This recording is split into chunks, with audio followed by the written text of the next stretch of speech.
take it from Miami, the pineapple, to New York, the Big Apple. Now let's escape, darling. Party jumping until the morning, feeling free, free, free. Hands keep waving, we misbehaving, feeling free, free, free. Cause ain't nobody ready to go home. We gon' keep it going all night long. Yeah, party blazing, so hot and crazy, feeling free, free, free. Guess who's back? Fresh off the boat, smelling like Bahamas for show. I still got the ship escape, still the Godfather, still El Padrino. You know, after dark, it gets a little loose. A lot of boats real fast, no goose. Straight water, straight line, no juice. Catch me on the top deck, yeah, no roof. Travel the world like it's a new sport. Moving to escape to New York. Ahora ven aquí, mami, dame un beso. Tú sabes que te gusta, deja eso.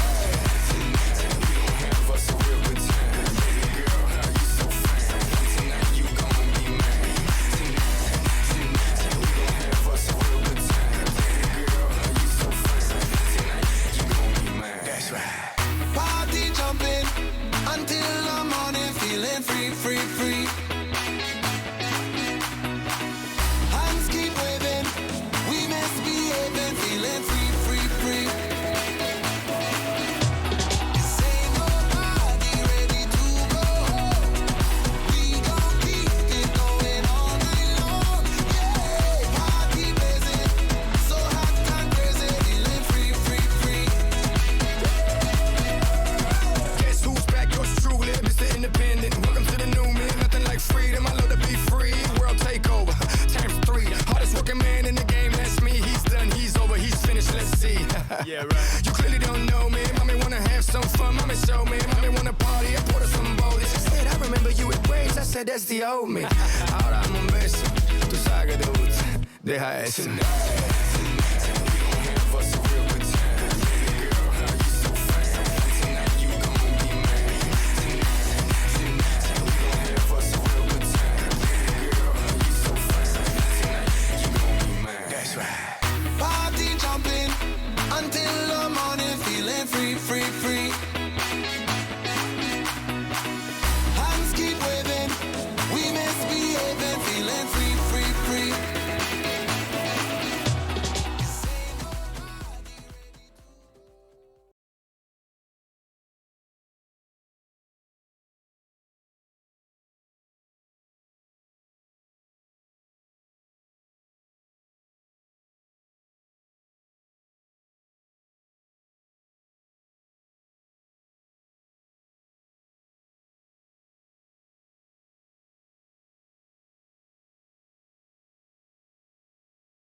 2018 GSL Season 3 Rockshear. 2018 GSL Season 3. This is Rockshear. It's time to tweet. Show starting. Hold on. /GSL. All right, it's out there. It's in the internets, floating through cyberspace. What's up, everybody? We're here in the final 8 for the GSL. We're getting close to the end here. Yeah, we certainly are, and today is going to be an insanely awesome day. Yeah, you know, I love doing all of GSL codests, but I get especially excited when we get to the round of 8. Yeah. When there's all this time for these guys to prep, just one matchup, one player. Yeah, and best of 5. I mean, it's amazing. We're going to do the bottom half of the bracket first. Neeb versus Rogue tonight, as well as Leenock versus TY. It should be a very exciting night. Hopefully, Neeb can show some great games for his fans. By the way, guys, we have a match on Sunday, not on Saturday. Okay, so... Oh, God, that's right. That's this week. Yeah, that is... You do not want to come down to the studio, and it is a ghost town down here. I would have come down if you hadn't said anything. I'm actually glad. When I saw it, too, I had almost forgotten as well. So, yeah, come on Sunday. We had to move the matches on Saturday because of the Asia games going on in Indonesia. Today, we have Neeb versus Rogue and Leenock versus TY. Now, I think Leenock versus TY is going to be awesome, but I am so excited about Neeb versus Rogue. Yeah, Neeb is really good at Supreme Late Game PvZ. Will we have games that get there? With these two playing, I think so. So that's exciting stuff. I would love to see, a rematch from how they played against each other at BlizzCon, because that was insanity. Yeah. He was like the only person that could actually challenge Rogue at BlizzCon in late game, and that was amazing. Go back and do yourself a favor, watch those matches. But Neeb, like, he's still a top-end competitor, but we don't think of him right now as someone who can win. He's like someone, GSL. well, I mean, I think it might be a mistake to say we would think he should not win at GSL. I think there's been a lot of hype around Serral, for instance, lately, but honestly, Neeb's won tournaments in Korea before. Granted, it was more of a PvP-heavy series that he went through, but, you know, I kind of feel like Neeb is sort of able to beat anybody, and he seems to be very unfazed going into tournament matches. Again, Rogue, though, that's kind of the biggest challenge you have yet. I mean, if it was anybody but Rogue, I would actually be a little bit more confident. But look, I still think there's a shot here for Neeb. Yeah, there's a shot. Like, I definitely favor Rogue to win the whole tournament, as I always do. But, like, you know what? Actually, I think he's a better matchup against Rogue than, like, against Dark, for instance. Dark smashing him. Foreigners in general having a hard time with Dark. But he's got a different way of approaching the game. I think it's a little bit harder for the players outside of Korea or some of the non-Koreans to get ready for Dark. He really has his own way of playing the game here. Yeah. Whereas Rogue really likes late game. He likes to tech up quickly and get to that end game. And against most Protosses, that does pretty well because he's so strong at it. But Neeb has been and still is one of the better late game Protosses. So I think it's like a really nice, cool match. All right, interview time. 바로 만나보도록 하겠습니다. 가장 먼저 닙 선수입니다.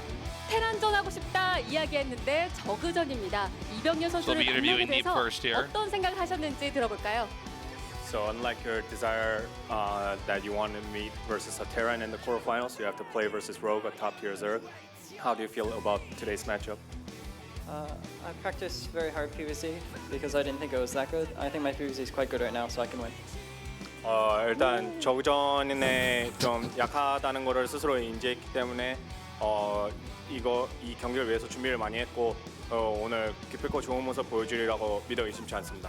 네, GSL 첫 8강인데 어떤 분들이 도와주셨는지 궁금하네요. This is your first quarterfinals for the GSL Codes. Can you please name some of the people who assisted you for today? Just pretty much all the Zergs, like Solar, Su, Ragnarok, Leenock. 대부분의 한국 저그 선수들이 많은 도움을 줬습니다. Man, Leenock helped him. You kidding me, man? Rogue's going down.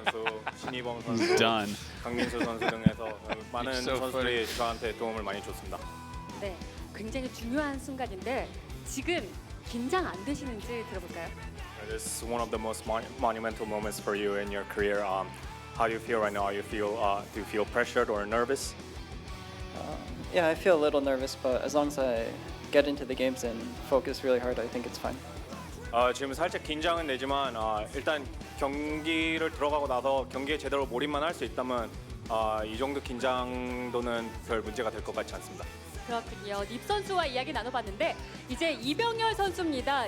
2015년부터 시작해서 벌써 7번째 8강입니다. 이번에는 So starting from 2015, this is his 7th GSL quarterfinal. It's Rogue. He's trying to break it into the round of 4. How are you doing, Rogue? And how was your preparation? 자신 있어 하는 종족전이 토스전인데 원래 근데 So ZVP, I'm confident in this matchup. I'm confident against Protoss. 뭔가 생각이 I think I'm just going to play very well. 연습할 때는 좀 승률이 좀 좋지 않아서 좀 걱정이 돼요. I have a lot of thoughts going on in my head. 걱정이다 말씀을 하셨습니다. I think my practice results were not as good as I wanted, though. 점수를 확인해 보니까 오프라인 기준 7대7 박빙입니다. 두 선수의 When we look at the match history between these two players, it's 7-7. 두 선수 Very hard to predict who's going to advance. 까다롭게 생각을 하시는지 이런 전적에 대해서 어떤 생각을 하시나요? What do you think about your match history against Neeb? 운영을 굉장히 잘하는 선수라서. How do you think about him as a player? 운영대 First of all, Neeb's really solid. 한국 선수들 못지않은 실력을 가지고 있다고 생각해요. Macro versus macro. I think Neeb is as good as any other top-tier player. 이병열 선수에게도 닙 선수에게도 굉장히 중요한 무대입니다. 서로에게 한 마디씩 나눠보도록 하겠습니다. Before we start the 이병열 matches, 선수가 먼저 강력하게 한 마디 들려주세요. is there anything you want to say to each other? 한국 선수들이랑 연습을 했다고 하는데 그 연습한 게 의미 없게 제가 연습을 또 했어요. I heard Neeb had a very good lineup, a solid lineup of people to train with. 네. But he's going to have to be focused pretty hard if he's going to take me on, so good luck. 만들어지겠다 이런 의미처럼 들리거든요. 닙 선수의 화답 들어보도록 하겠습니다. So Rogue said that all the practice that you did up to now will be meaningless today, and he will show that in the game. So any response to his words? I know he's the best Zerg in the world, maybe, but I mean, foreigners are just better than Koreans, so I think I'll win. boy. 세계 탑급 저그 선수인 거는 믿어 의심치 않지만 최근에 보여줬다시피 외국인들이 한국인보다 더 잘하니까 Korean fans run up to the stage. 말할 게 있나요? 그렇군요. 자, 과연 어떤 선수가 GSL 첫 4강을 이룰까요? What they didn't count on is that just as many non-Koreans come to watch GSL's Koreans. That's right. Suddenly everybody's just attacking each other. We have swords and clubs, people battling it out. There's Korea versus America. Let's just say the world, actually. There's actually going to be a point in time, though, I think if the non-Koreans keep catching up, we're actually going to have to start going back to like, okay, well, this guy is a great American. The Canadians are also very good. You know, Neeb being so dominant, unless Scarlet wins, really, we might be leaning towards America being the best, or it might just be Finland. Finland produces the best players. It's an exciting time to be a fan of StarCraft 2. Indeed. I did not realize their match history was 7-7. That's crazy. Yeah, and that's in Legacy of the Void, so kind of cool to see. But it's funny stat. because almost no players are going to have a record that good against Rogue. But again, like Neeb's style it matches up fine against Rogue, so that's what makes this so exciting. All right, Neeb was saying he's confident. He's been practicing a lot. I like the little trash talk in there. Yeah. Putting Rogue, the pressure on Rogue, right? It's like, oh, now you're not supposed to lose this, right? I mean, Rogue's one of the guys where, like along with Stats and Maru and all those, where it's like, okay, you're the best in Korea, but the non-Koreans might be catching up. So this is going to be a really cool series between these two. You know what? I gotta say, the way that we've had to talk recently since GSL vs. the World is really annoying to me. I hope that Cyril bombs out of BlizzCon, doesn't win a game in his group, so we can go back to just calling Koreans the best at everything. We don't have to keep being like, well, you're the best in Korea, or you might be the best, Zerg. All these qualifiers it's funny now. How with the shift in the landscape, where we really are having to try to kind of walk this one in a little bit of a different way, because, people are catching up. I mean, Cyril hasn't even really been spending time in Korea. He just flew out here and then won GSL vs. World and left. So I can't even chalk this up to non-Koreans who just hang out in Korea and get good. You know what? Anytime, I don't feel bad for European pro gamers that complain about how hard Cyril is to beat, because look at me and Tasteless now. We can't just lazily say that the Koreans are the best anymore, and so he made our jobs harder too. Yeah, everything's just gotten harder since Cyril became a factor. It's going to get even more difficult if Neeb wins this series. Yeah, that becomes a problem also. It's interesting because both these guys know, you know, the other player is so good. There's a little bit of tension on both sides. There's confidence, but it's kind of like, okay, he is really good. You can feel it. Yeah. And this is going to be an epic match, I think. What is your prediction? Well, my heart says Neeb wins. Yeah. And my mind says Neeb wins, but 3-2. But I've been wrong many times. I think Rogue's going to 3-1 him as badly as I want Neeb to do well. All right, our game has loaded up. Map 1's going to be on blue shift. This is Neeb versus Rogue.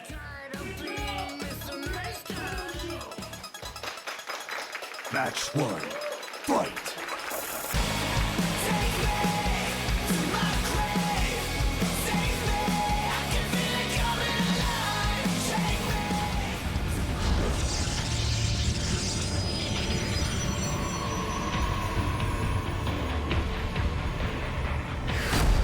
Team Neeb.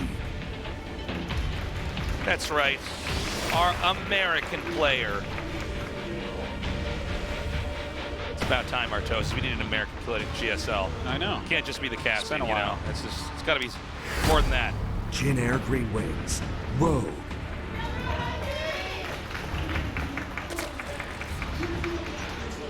Well, here we are with Rogue against Neeb. It should be epic. It should be great.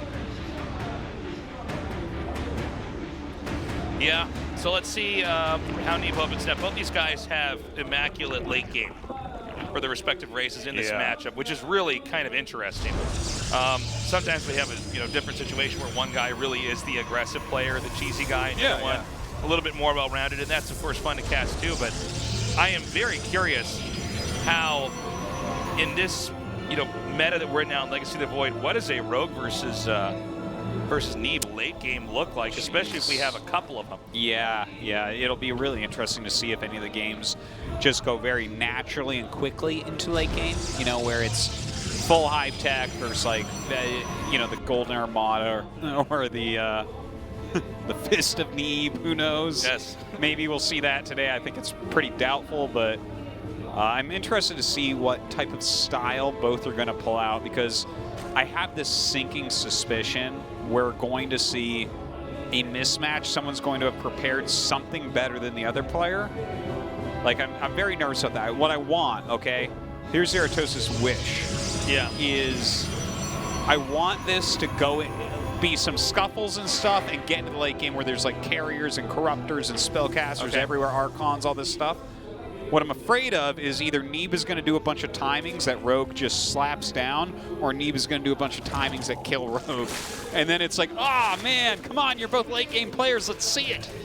Yeah, I think you make a very good point. These guys are so good at planning, but what if that planning gets derailed?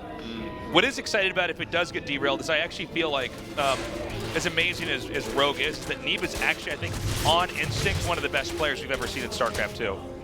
He can really navigate a weird, abstract late game PvZ like we have not seen before. I feel like Rogue is very good if he's in complete control at just having organized responses, step-by-step system to try to maintain an advantage. Okay, I see what you mean. Where I feel like Neeb can actually get into like one of these weird games where, all right, for all the StarCraft 2 games we've had, we've never really seen one like this before. Okay. And I think he can navigate that very well. I like what you're saying. Like, I think that what you just described as Neeb's situation, I feel like that would describe Dark better than any human. Yeah, basically. He's another example of that, but he's a Zerg player, of course. Yeah, I mean, I don't know if I agree 100% on the assessment of Neeb exactly like that. I feel like Neeb is someone where if his plans go well, he's insanely strong. Yeah. You know what I mean? Like, okay, if it gets really weird, I think that's a good way to throw him off. Let me rephrase that. I'm not talking about games going weird early game. I'm talking about weird situations in the late game. Oh, okay. I think that's really where he's been kind of crazy impressive. Because in all the matchups, he just really seems to have a feel for what to do. It's not like he's just following a build order, playing a song. Certainly, yeah, like extreme late game gets played very differently than. And in situations, I think he has more experience with it than a lot of players as well. He's always been comfortable getting there.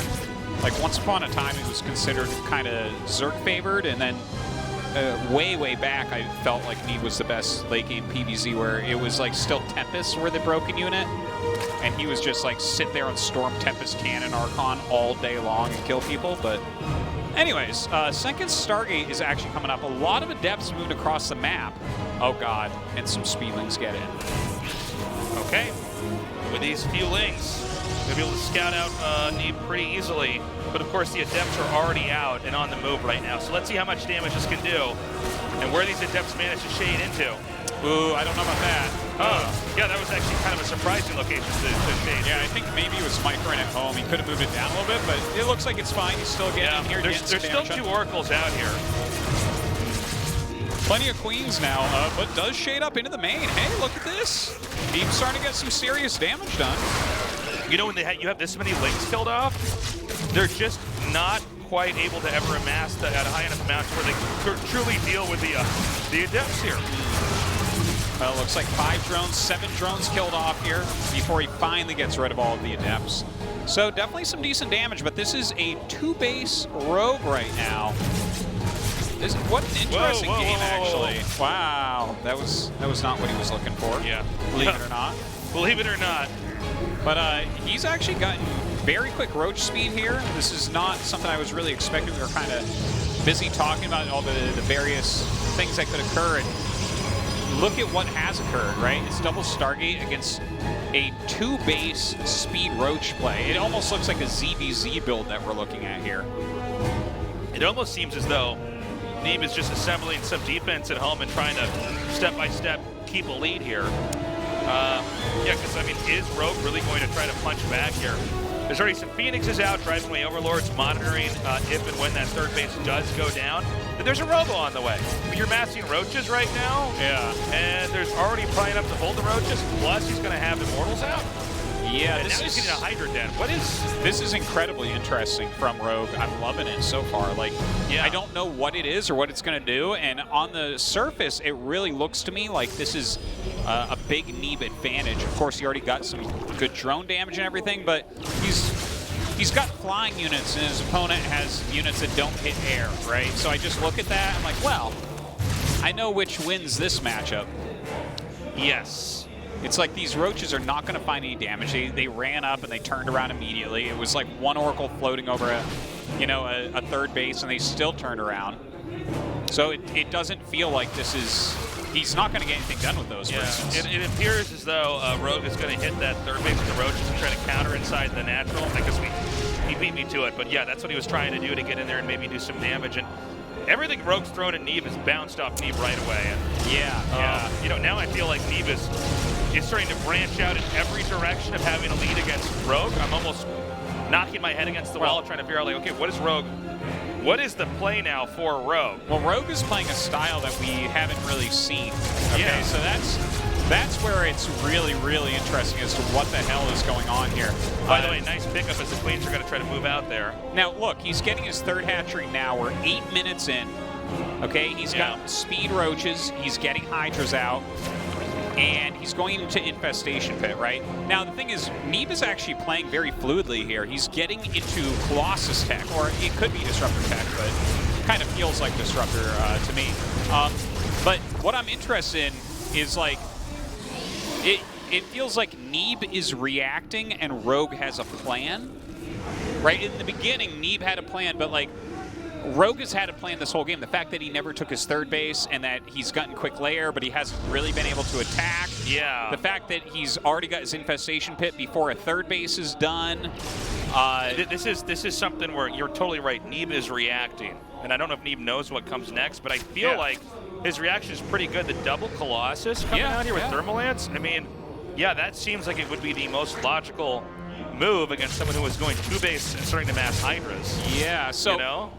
I'm not surprised what we're seeing out of Rogue from here. This really kind of makes the most sense that he's going into Swarmhost from here. And I'm getting chills right now because I'm wondering if what we're about to see from Rogue tonight is the beginning of a new Zerg versus Protoss meta. I don't want to oversell this right this moment, but this very weird thing that we're watching from him, like, there's obviously some sort of plan here that he had coming in.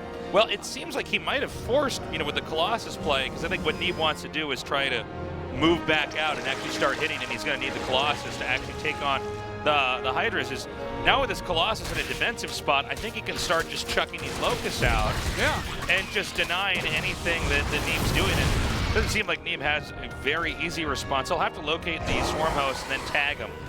And then from there try to figure out, okay, hold on, this is huge.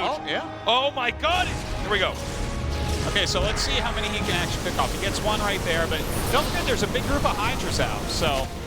Yeah, the Hydras could easily cover the Swarm Hosts. Yeah, and he just is continually making Swarm Hosts right now. This is not some little wimpy amount of Swarm Hosts that's being made. Considering his third base was so late here, it's really amazing. Now, keep in mind, with this many Colossi, it seems like Neeb might, almost like it's, the Kamehamehas with Dragon Ball Z, and the beams are hitting each other. I think Neeb might actually be able to force his way through. In theory, this is not supposed to work against Swarm Hosts, but with the number of Colossi that are out here, and the fact that Hydras are going to die so easily to this that once the Locusts are gone, the Hydras have to turn around. Wow, look at that. The amount of Hydras he's picking up with the Phoenixes is really significant. He's got no Locusts right now, just a couple launching out here and there. But Neeb has such a strong army with these Colossi, he just doesn't care about the Locusts. I believe there are 2 more Colossi coming across the map as well. In fact, I think he might have just broken him. He might have. Especially with that Immortal eating up like a whole wave of Locusts. So well done to keep that one Immortal down there. And, all right, that's not part of the plan, the 3 probes. But yeah, I think he's just done it. He might have. We have a big round of Roaches coming out, some more Locusts as well. Yeah, I mean, looking at this army, there's no way that these 10 Roaches are going to finish this. Neeb takes game 1. Wow, really interesting game. Like, really interesting game. It was very exciting to see Rogue doing something different. And, as the game's developing, you're like, what's going on? What is he trying to do? And we finally see it. Okay, it's going to be Swarm Hosts, like really early Swarm Hosts. And I thought, when I was thinking about it, okay, maybe the fact that he's got Colossus out, you could start to hit from different locations. Yeah. And the Colossi, I mean, they could definitely kill Locusts, but maybe they can't get to the Swarm Host. But Neeb just evaluated what was happening and said, I actually have enough. There's a reason why you don't see this a lot. And he actually powered his way through Locusts being thrown at his army. You know what? I think I know what's going on here. I think Rogue there was going for a Swarm Host build, ran into double Stargate, realized he needed Hydras, and that set everything backwards. I'm pretty sure that his original plan didn't have Hydras in it. I think so. You think he wanted to go straight into Hydras? And then what was kind of funny because Neeb kept making Phoenixes into Swarm Hosts. Yeah. All right, game 2. Neeb with a 1-0 lead. Fight.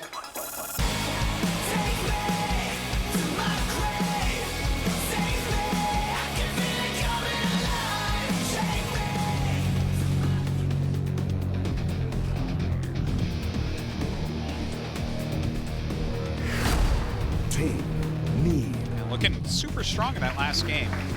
Yeah, looking pretty terrifying. Then again, that was a really offbeat game there from Rogue. So let's see if Rogue dials it back and goes into a much more standard play this time around. Jin Air Green Wings. Rogue. I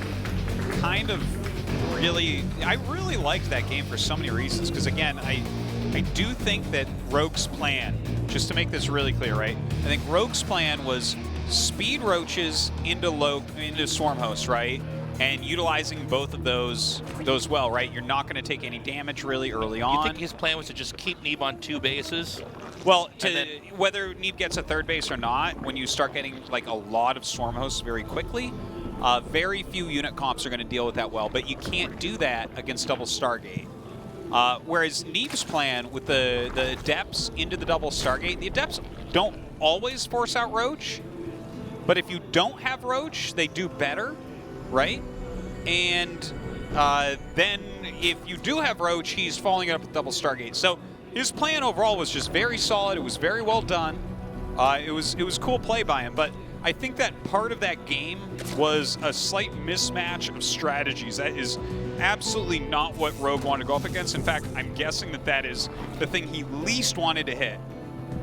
He probably wanted to hit something very sharp, some sort of aggressive attack, because then he's on 2-base Roach and he just laughs at you and nothing happens. Maybe a lot of this came down to that adept attack. The shirt that guy has on, I think I have that same shirt. You do have that same shirt. Did he get that at H&M? I don't know where he got that. I think he got it at H&M. I have that exact same shirt. Well, if that's it looks where better you on got him. It looks better on him than me, but... I didn't want to say anything, Tasis. By the way, guys, just put his really good to blazer have... on you, see how that looks. We have a lot of people down here in the studio tonight. This is fun. Thanks for coming down, everybody. Well, these are 2 amazing round of 8 matches. Like, this one's awesome, and the one after this is actually secretly awesome. Yes. So we have the Adept coming out. To what you were saying earlier about that previous game, I wonder if a lot of that just came down to when the Adepts got in. Well, and Rogue just suddenly being like, oh, okay, well, I was trying to do this thing, but now I got to do this to stop what you're doing, and then yeah, everything was thrown off. By the way, some decent kills here. Oh my God, that was about as close as it gets. Hey, 2 kills, not bad. Hey, it gets out. Wow. Neeb looking good. He is indeed. The Overlord just kind of darting in, and you know, not going to get that much intel, but it's going to die anyways. May as well. Rogue this game on 3 bases, so definitely looking a lot different from the last game. Right. Phoenix out first. The Oracle's on the way.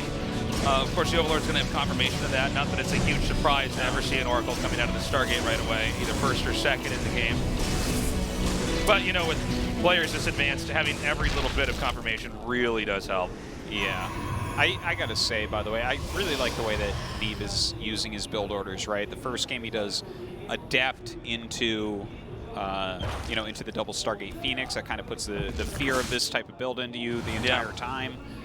Where does Rogue go from here? Does he throw down an Evolution Chamber to get some Zergling upgrades to try to counter that type of build? Or will he go into a Roach Warren to make sure that he's kind of safe against everything else? Because it looks like an Archon drop coming out of Neeb. Yeah. Neeb playing a pretty clean approach. This is a pretty foolproof way to open up against Zerg as long as you're not going to lose the Warp Prism or anything. So the Oracle's coming in now and does get 1 kill on another drone, just runs out. And the Prism on the way. We see a Temple Archives just momentarily here. Roach Warren is coming up now for Rogue. So it looks like he will play a pretty standard, solid 3-base Zerg. Fine there on the Overlord. So the Overlord's going to go down. Another small victory there for Neeb, as he's going to darken the map. Rogue actually sending a few lings out everywhere. He needs to figure out if and when that 3rd base is going to be taken. Should be going down right now. So out goes the Prism. We'll have those Archon drops starting up momentarily while he takes his 3rd base. It looks like we're going to have such a standard game going from here. Yeah, and I'm actually really excited to have a standard game going on from here because I want to see late game Neeb versus Rogue. I want to see what that looks like and how they navigate it. Again, you know, we saw in the interview, both these guys, they're claiming like, okay, I know I'm good at this matchup, but it seemed a little bit, they both seemed a little bit uneasy. They know that they're good, but they know that their opponent's good too. Yeah. Well, the thing is, they can both challenge each other in the part of their game that is the best. And that's like a weird place to be in, right?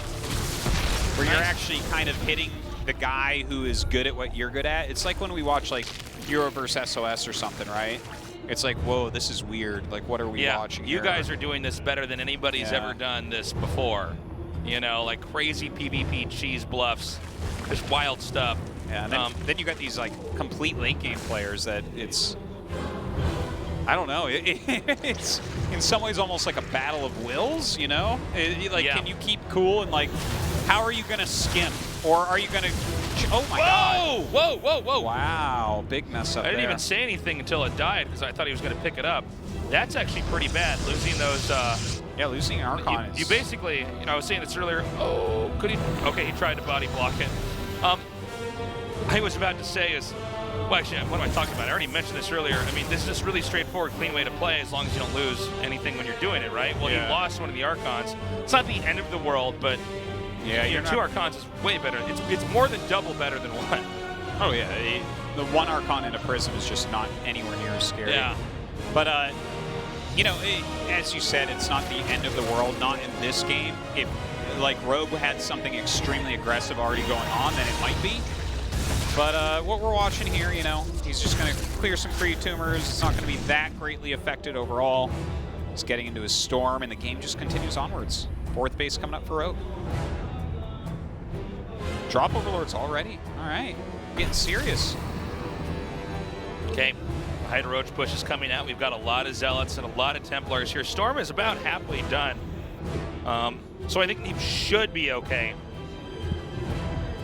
But of course, with drop coming here, it's sometimes not what you have, but where it is.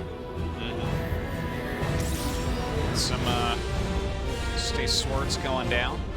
Rogue just kind of moving around his army right now. The Drop Lords are starting to move up the map. That's going to be the important thing to watch here. Of course, we haven't seen any recalls or anything, so very likely he can get into that base quickly. A lot of extra shield batteries going up right now. So he's just kind of fortifying his positions. He knows that this is about the time where Zergs start to get a little bit crafty attacking you. Okay, takes out the Phoenix, not bad. Great pickoff. And Neeb he's aware that there is an army orbiting outside of his base. I mean, he might already know that there's a drop coming. I think those are empty. This is a fake. Yeah. This is actually also one of the oldest strats in the book for StarCraft. When he came to like crazy good plays, is you fake having drop overlords come in there and then you just hit the front of their base. Well, the Drop Lords are spotted slightly, and he warps in a bunch of units into the main base, which is fine. But, oh, look at this. A Lurker Den and 12 mutas on the way. Okay, we got that attack coming down here from the bottom. I don't know if this is going to be able to really do that much. Hey, what happened to that warp prison that was moving out? I don't still see down there. Oh, okay, it's down between the 5th base and the main. It hasn't done anything yet. And with a ridiculous amount of Mutalisks on the way, I mean, they could pick it up, but I think they should actually maybe fly across the map. This is like the one moment, right, where these mutas might be able to get something big done, like set off all the Immortal shields. I think there's only like one Archon. Right? Look how many mutas he's making. What the hell? He's making so many mutas? Yeah, he's going to try to come in here and just start destroying everything. And I don't think that Neeb is ready at all for this. In fact, here come those mutas now. Immediately takes out that Templar. Beautifully done.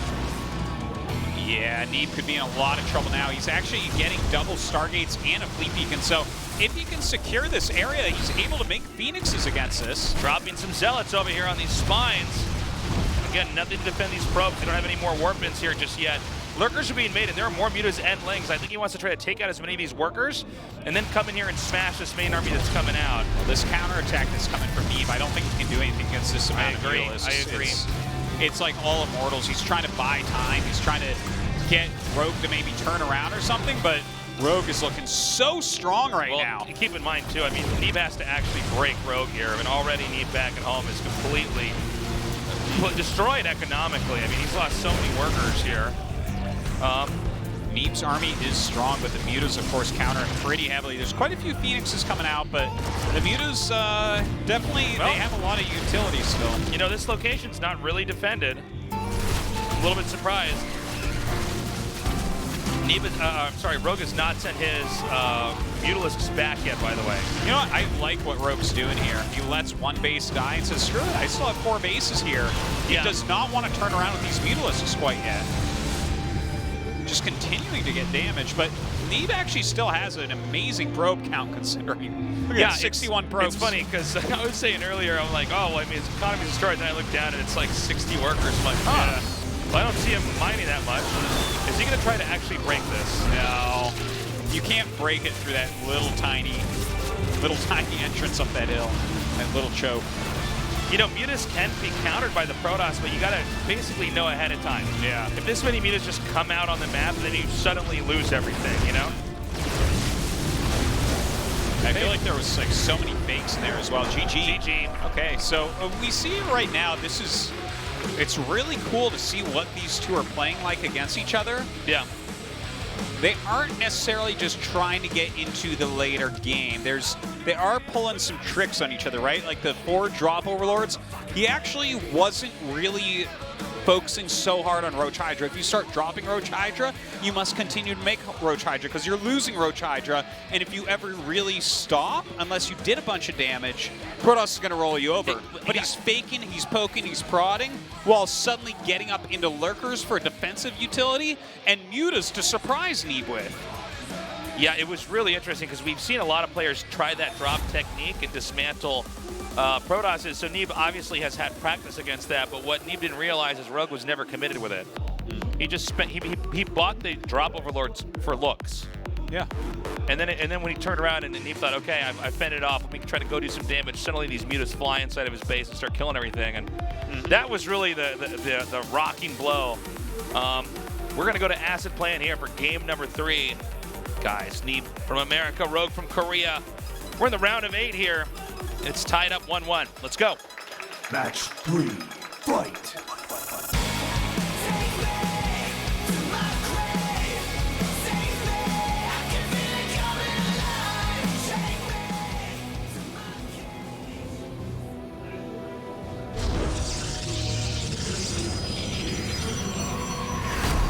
Team Neeb. Didn't play poorly that last game. Just kind of had the wool pulled over his eyes.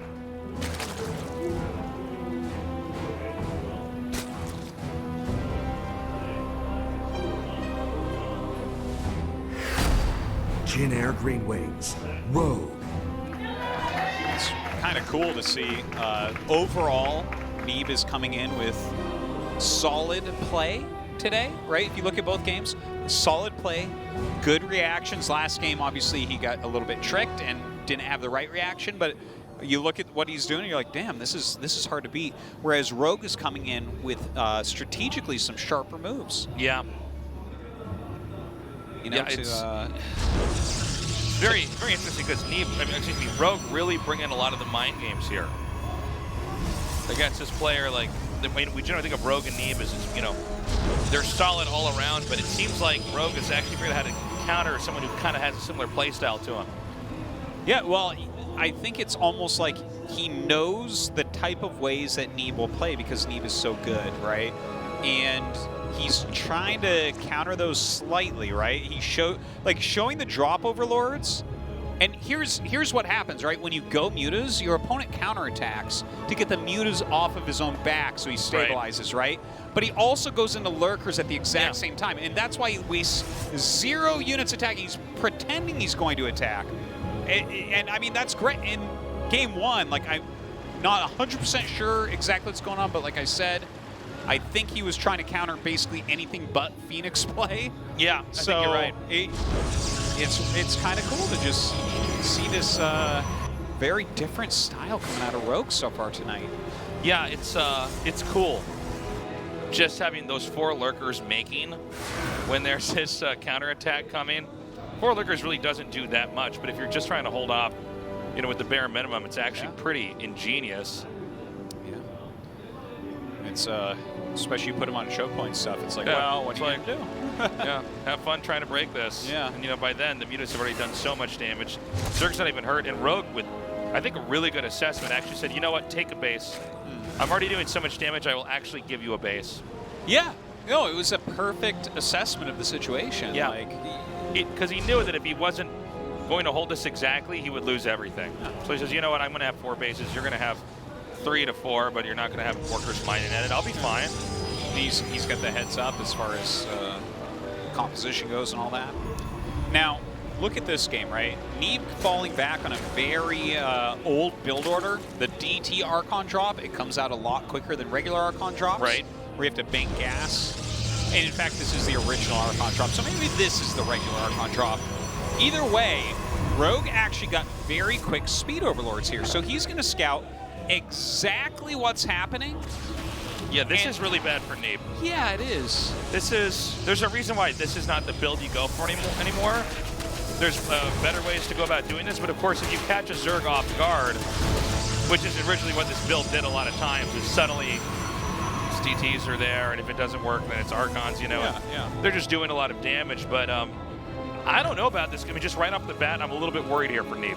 Yeah, to get it scouted, I don't think he was expecting Speed Overlord to come into his base. Rogue has really changed his play multiple times so far, but here's what's wrong with this is, yeah, the DTs won't do anything, so he'll probably start with Archons. That's fine, it's not a big deal, but he doesn't have a Stargate for any sort of scouting, any sort of harassment like that. Overlords can do whatever the hell they want right now, and where does he go from the Archon drop? Does he go in? Yeah, he's going into double Archon drop, it looks like. The second Prism already got made.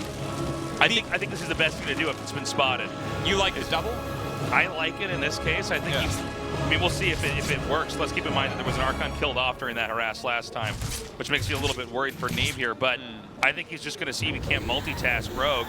Well, this build, like Archon drop with Dark Shrine, got so popular, and then, like, out of nowhere, people started doing double Archon drop with the Dark Shrine, and that looked really good and really strong for a little bit. Yeah. But the counter to that, the reason why people stopped doing it altogether is because Zerg started going mass speed roach. Yeah. And they get an Overseer, and it's like, there you go. You don't really have enough Immortals to stop this.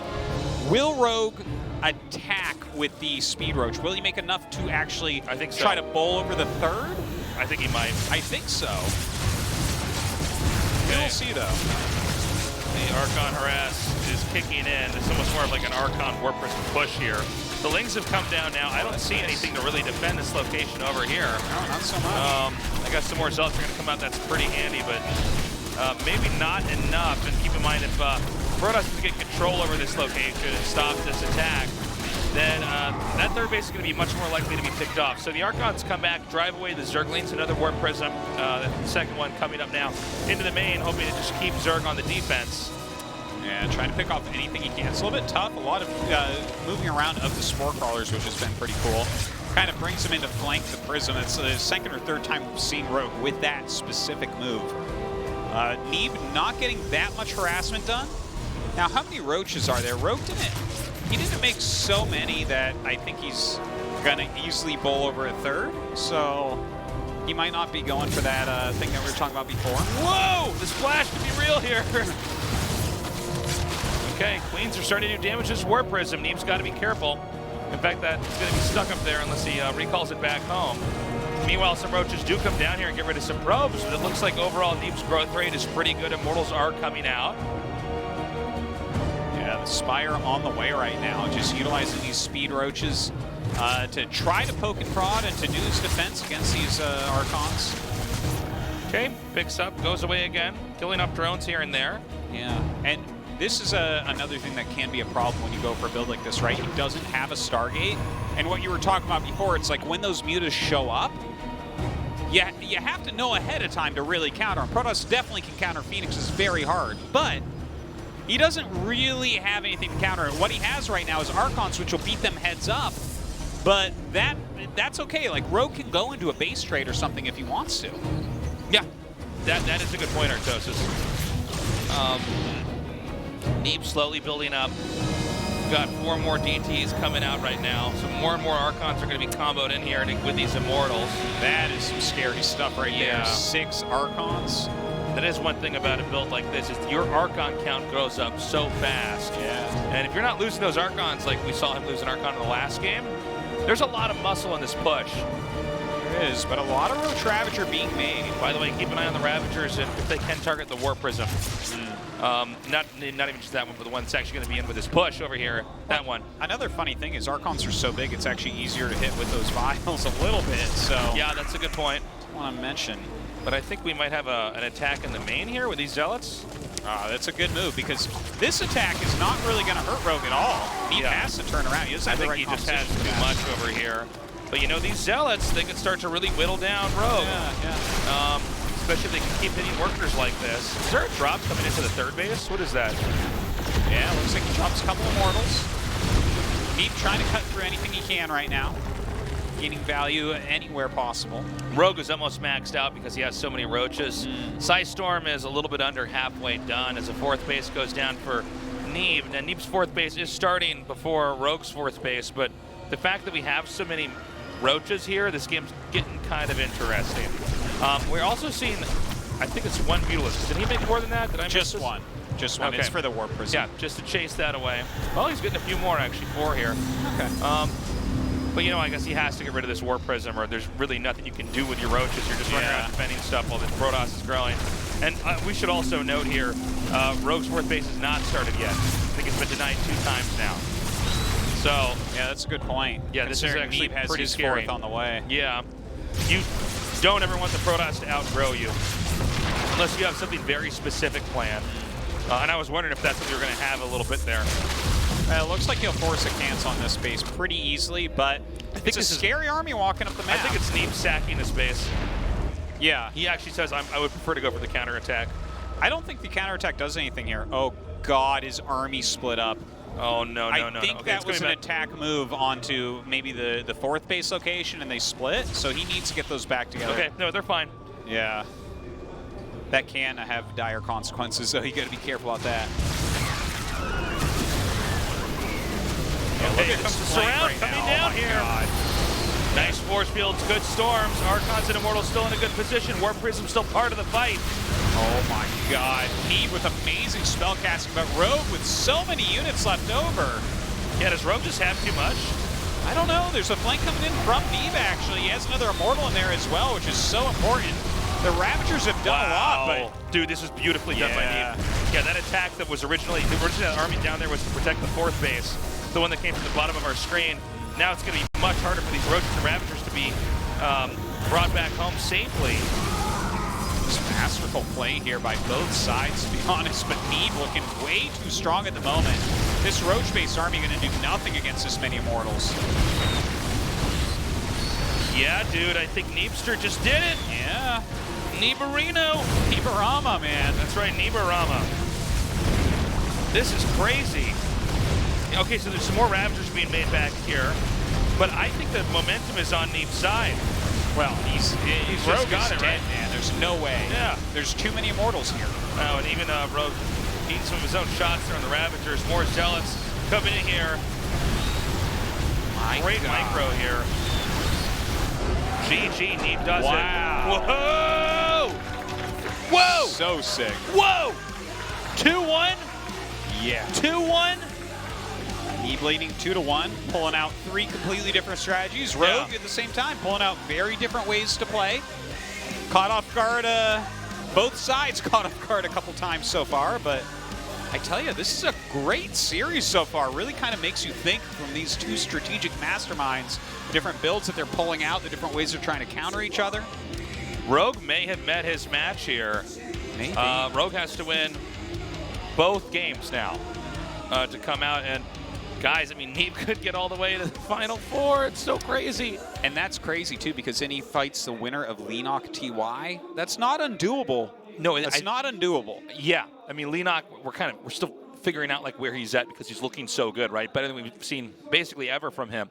And TY is a great player, but I mean, if you can beat Rogue, you can beat TY. Yeah, pretty much. I mean, he's a very strategic player, so that's something that different play styles can go well against. But I mean, this is kind of crazy. It's crazy that he's up 2-1 right now. Rogue was winning everything for a long period of time. He's the former world champion. Mm-hmm.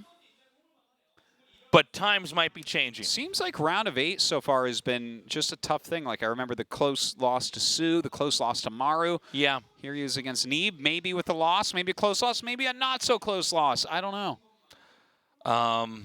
Man, and the thing is, that build was scouted, Artosis. Rogue knew it was coming He at saw him. it coming. It didn't really do much damage. Yeah, well, he did deny that 4th.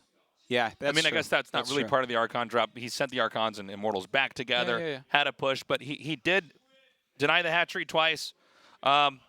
Anyways, guys, we got to go to a quick break. When we come back, Game 4. Stick around.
You feel like paradise.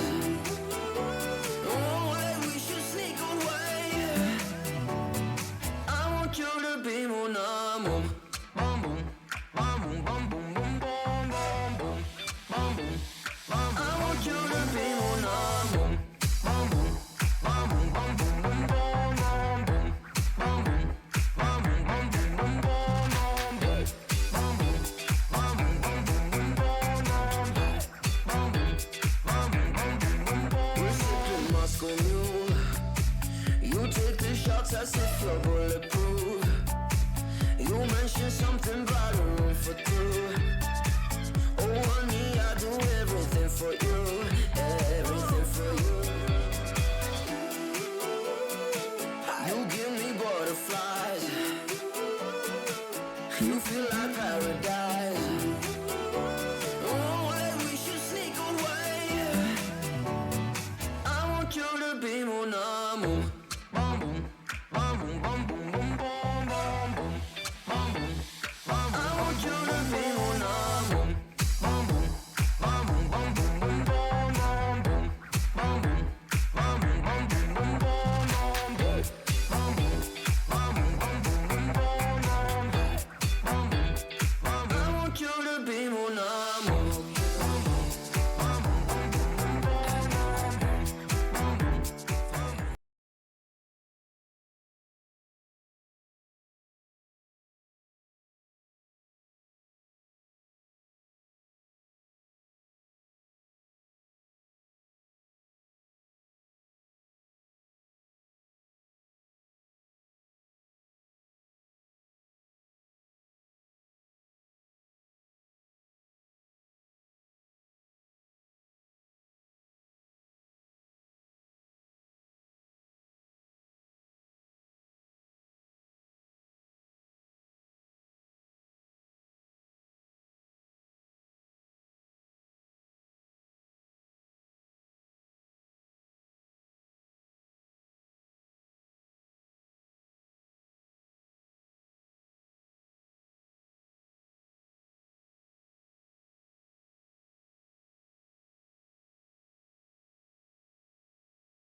아프리카 TV에는 당신이 아는 것보다 다양한 인정이 살고 있죠.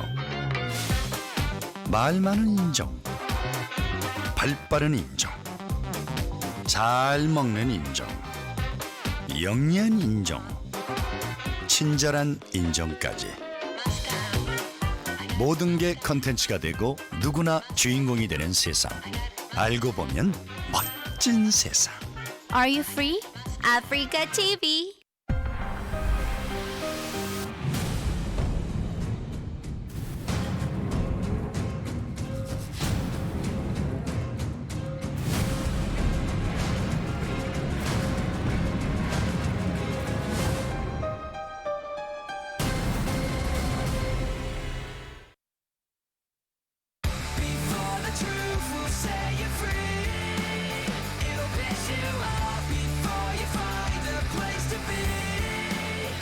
Finally, we are back.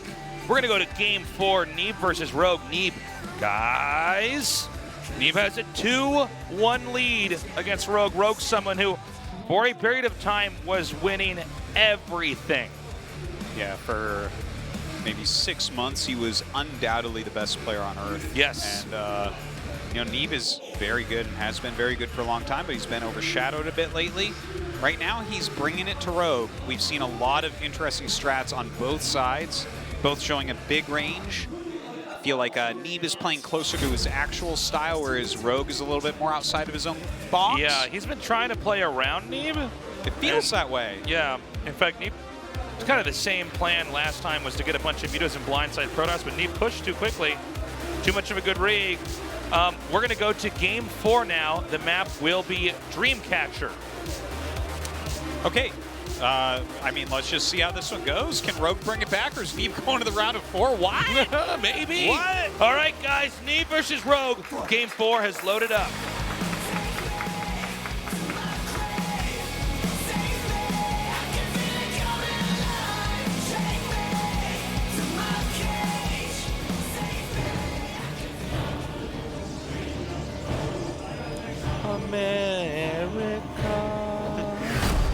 Team Neeb.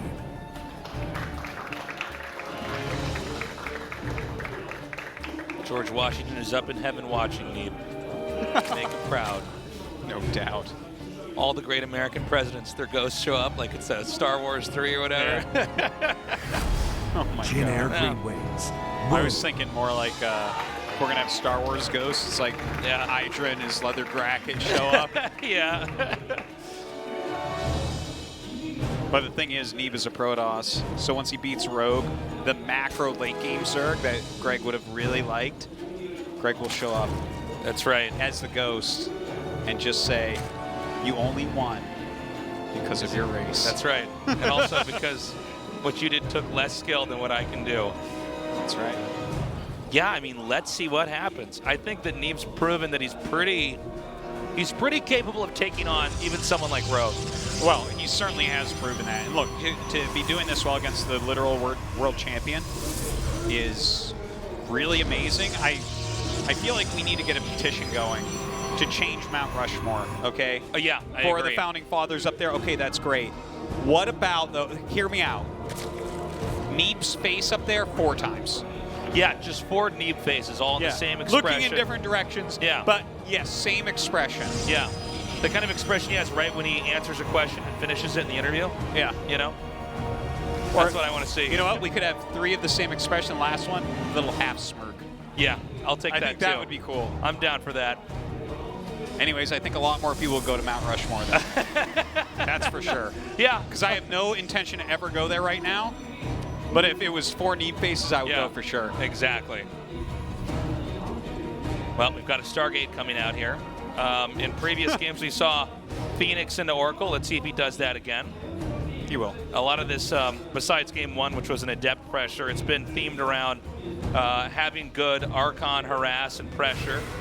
And then, you know, getting enough feelers out there that you feel like you found your footing and you know where to take the game from there. Rogue, of course, has excellent defense. There's been mind games going on both sides while the Archon drops come out here. Neeb with some great push in Game 3.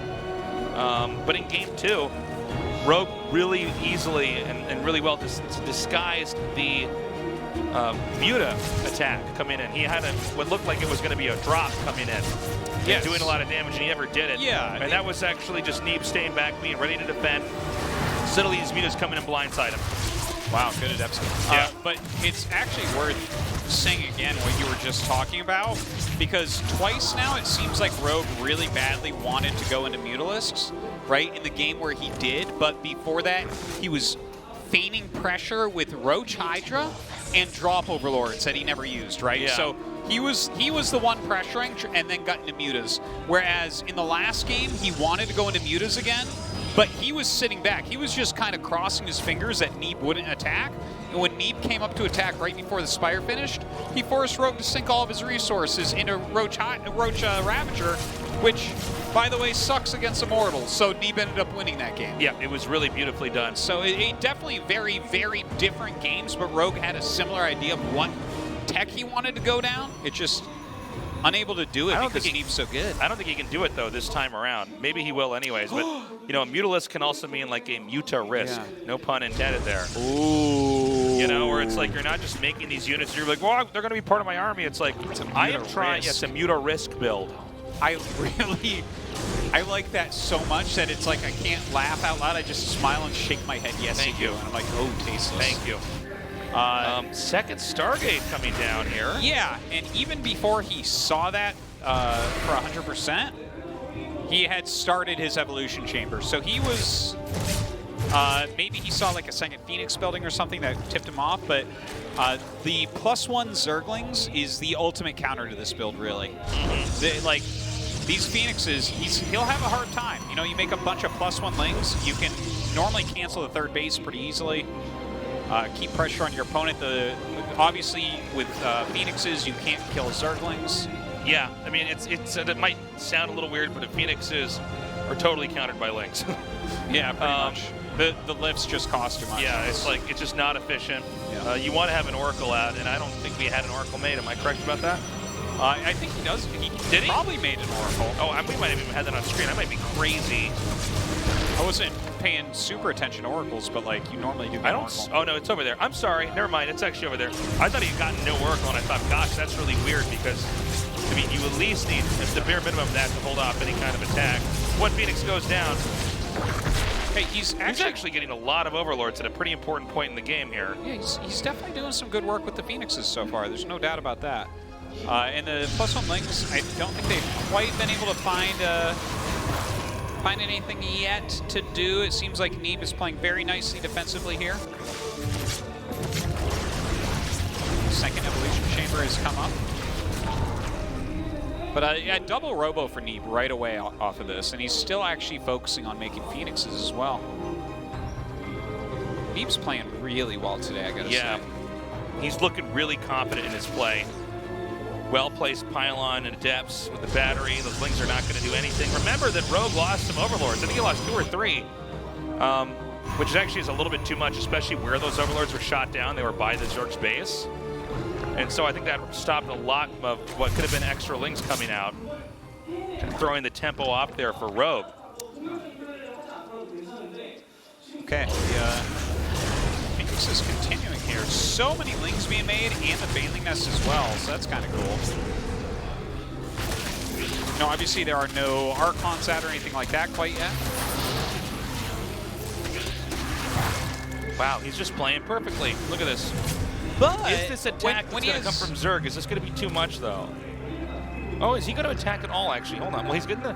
Oh, look at this. His Banes. He's getting an Infestation Pit. Oh, chills. Wow. I love the way Rogue's playing today. Like, he might end up losing against Neeb, but just some of these ideas that he's come out with so far, this is, like, really cool to watch. Yeah.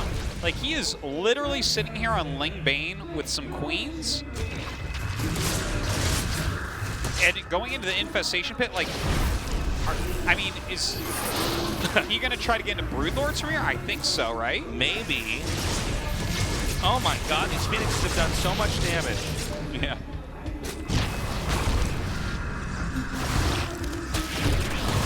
And these Lings constantly try to come in here and do some damage. Ooh.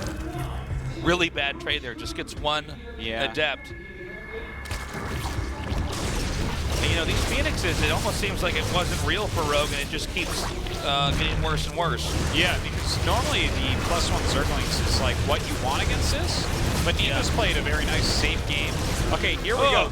Rogue is finally moving out. He's got Baneling speed just about done. He's got a lot of lings. Let's see what he can do. The thing is, I don't think Neeb needs to expand again right away. I think he's just going to stay back. Yeah, he seems to be He's just fine going to right hold now. off these Ling attacks over and over, right? Well, I mean, I don't see him doing any damage, man. no, not really. Yeah. If Banelings can roll in and hit something nice. Yeah. But I don't see any Banelings at all with this. Am I missing something? Yeah, he made like 5 earlier, and I believe he lost those. So maybe he didn't make any more sense. Yeah, I saw those. Those were killed off by the Oracle. You know, but though, Neeb is just kind of sort of outgrowing it. there's some... Wait a minute. He didn't get a Spire with that Hive. Not that I saw. And maybe we're crazy. I've Let's actually see. been We'll looking see in around the just map a lot, so I might have actually missed it, and maybe we showed it on camera and see. He's getting Vipers.